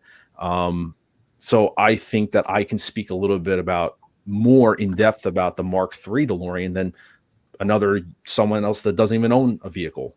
You get what I'm saying? Like that kind of thing. And like with Jazzinc, I've been very hesitant, although I voiced my opinion as a customer. We're going to wrap up in a moment, but I really am not trying to go all in on Jazzinc because, I don't own their products, but I am giving my thought process as a customer where I'm at right now. I admit, and Hey DeLorean, I pre-ordered it, but I was very skeptical, you know what I mean? In terms of like everything. And then I got very excited. Then, back and forth. But, at the end of the day, I'm still trying to remain subjective about it. And I keep saying I'm trying to remain kind of like where my head's at with the whole process in the sense of like, I really hope that the production quality meets. And like, I've gotten shit for that. Oh, well, you're hating. And because I talk with Denobi and he hates on it. I'm obviously guilty by association. I could care less. I think I'm being subjective about it as best I can because I don't own the product, but yet I'm trying to walk people through my thought process of kind of where I'm at right now. Right now, I'm excited for the car. I'm excited for it. I'm concerned though about what I'm going to end up as the final product, but I'm excited for it. No, I'll let me piggyback on you there, Mr. Yeah. Mom. It's just because, like, yeah, like for certain pieces in your collection, it's definitely really beneficial to listen to somebody or hear somebody hear about their woes and the issues that they had with like owning these big vehicles versus somebody that just has a couple figures and doesn't own, like, never really protect in the vehicles. Because when you do this, like when you get this big vehicle, well, first of all, like, okay, do you have the figures to go with it? Like, normally you would, because why would you get the vehicle? But the second is like there's the display issues. Okay, Yeah. It's not going to fit in a DTOF. So are you going to sit this on top of your DTOF? Are you going to have to invest in a homemade garage kind of like setup and then mod it enough to make it look presentable? Are you going to get it? Are you going to pull the trigger and get the Go Moji case, which is super expensive and takes a year and a half to deliver? Yeah. Once you order it. So there's issues like where are you going to store this? Now you get this vehicle taking up this massive spot display area, and that could be 10, 15 figures that could be in that display area easy. So now you got to go through the space management. Then what are you going to do with the box? Yeah. Like this box is huge. You don't want to throw away the box just yet, just in case. You want to hold on to it for a little while. Never know. And so you got issues like that. And then, it's also like, so it's interesting to hear, like, and I didn't really realize that. And Denobi, like when I started listening years and years ago and I was listening, Denobi, and he was talking about that stuff. I was just like, yeah. I didn't realize until I got my own, started getting the big vehicles. And then I realized, that's what he's talking about. Yeah, and like I said, it goes back to like, in art. Like, you talk about in art. Hey, Lauren, you have the in art Joker, so it's like you talked about that as well. You know what I mean? So like you're speaking from experience, and there's people out there that will champion in art and don't own anything, but champion it. Yeah, and you know what? Hate me for saying that, but that is a reality of people that die on the hill of in art and don't own any of their stuff. Very limited stuff to own, like 2 figures, but will die on that hill. And I have 3 of their figures on pre-order right now. Yeah, I got 2 more. So I'm just saying, like, I ordered 3 figures. So I'm going to tell you how I feel about the whole situation, but I could get one and it blows me away. That's great. Awesome. You know what I mean? But nevertheless, it's just I find that mentality kind of interesting, how you champion behind stuff that you don't even own. I just find that. Yeah, that 2-pack Joker kind of left me underwhelming, especially for the cost point and the price. I mean, it's a fantastic sculpt and everything, but there's some quality QA issues with that.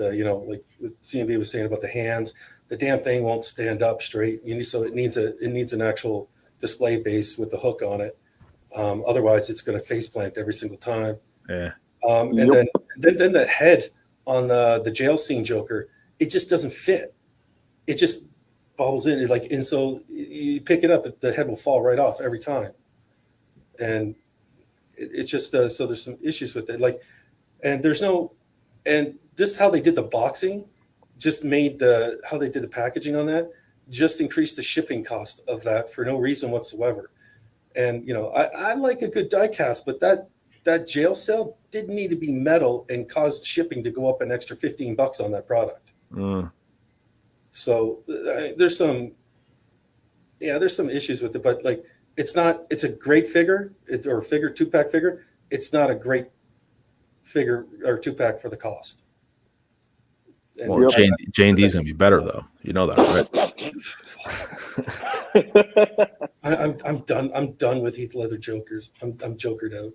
I end up getting the Hot Toy Artisan one. I heard Mars Toys is gonna make a Joker also. They're gonna recast the in art version and sell it for like $150. Well, it'll probably be able to stand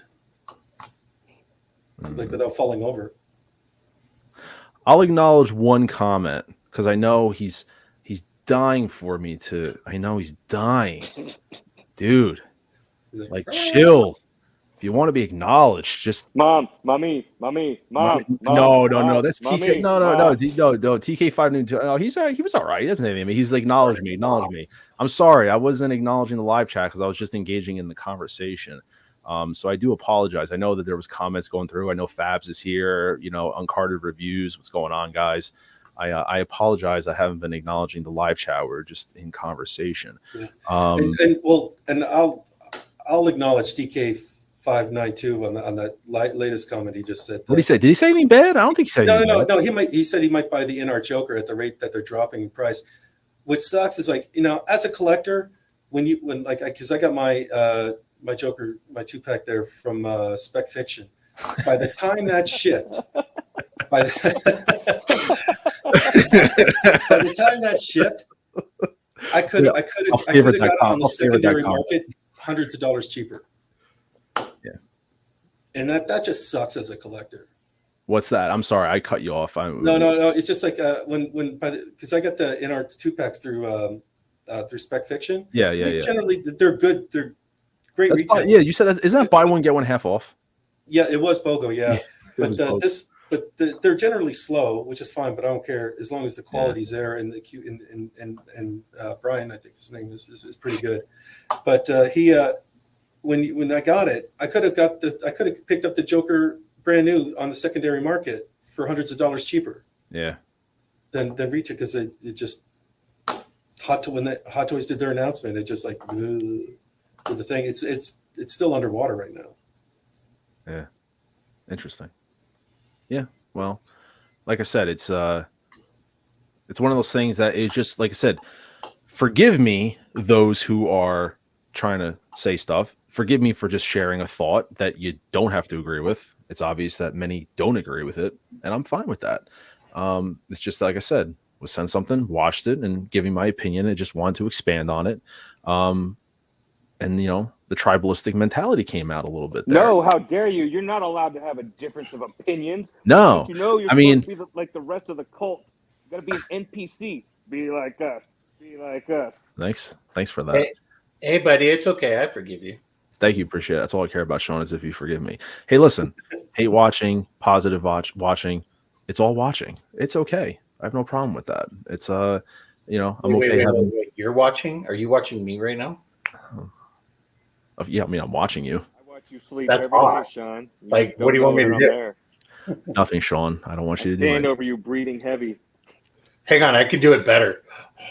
No, please. I got three. That's how I stand over you in the dark in your house while you sleep. You just don't know I'm there. But anyway, I want to Twinkies. I'm wrapping up. I think that's where we're going to cut it, is with Sean's ecstatic, creepy breathing. We'll cut it there. Like I said, appreciate everyone. We had 50 plus, hit 70 at one point in the chat. I really appreciate it. I thought we had a great panel tonight. Like I said, haters in there, I appreciate your support. Keep hating, keep hate watching. See you guys next week. As always, bring the hate, bring the love, bring the positivity. And anyway, but saying a bunch of people, what's that? Remember, hate is the way. Hate is the way. There's only one way. What I like. Yeah, exactly, Sean. I want that Joker statue behind you too. Spend your money the way we tell you to. That's right. That's right. Anyway, I do appreciate everybody. Like I said, I'm just getting back into live streaming, and so like I said, Monday nights, just trying to work out what's right for me. Big thanks to everybody that was in the chat, and I keep talking drama. Daniel, I've acknowledged you.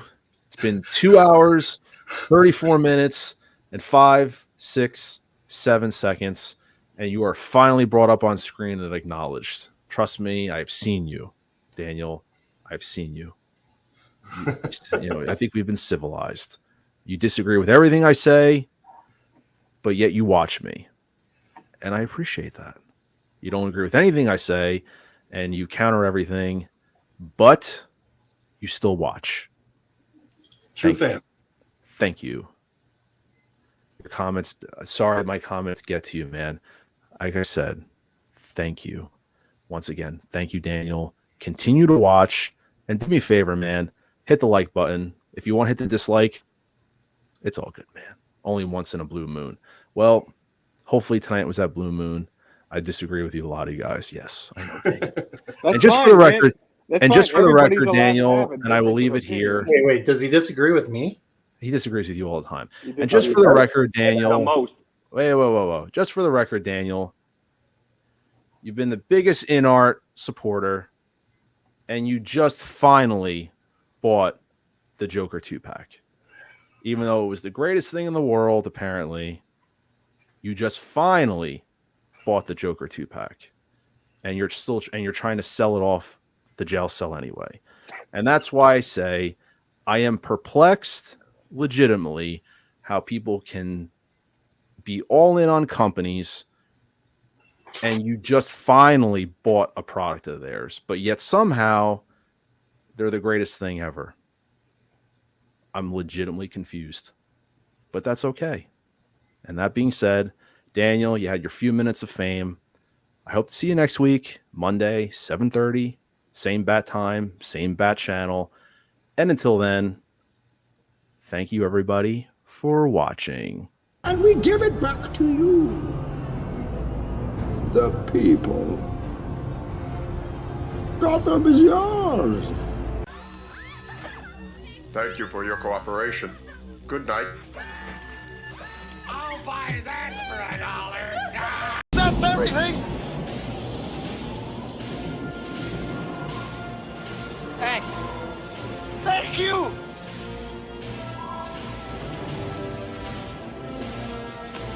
In about 30 years,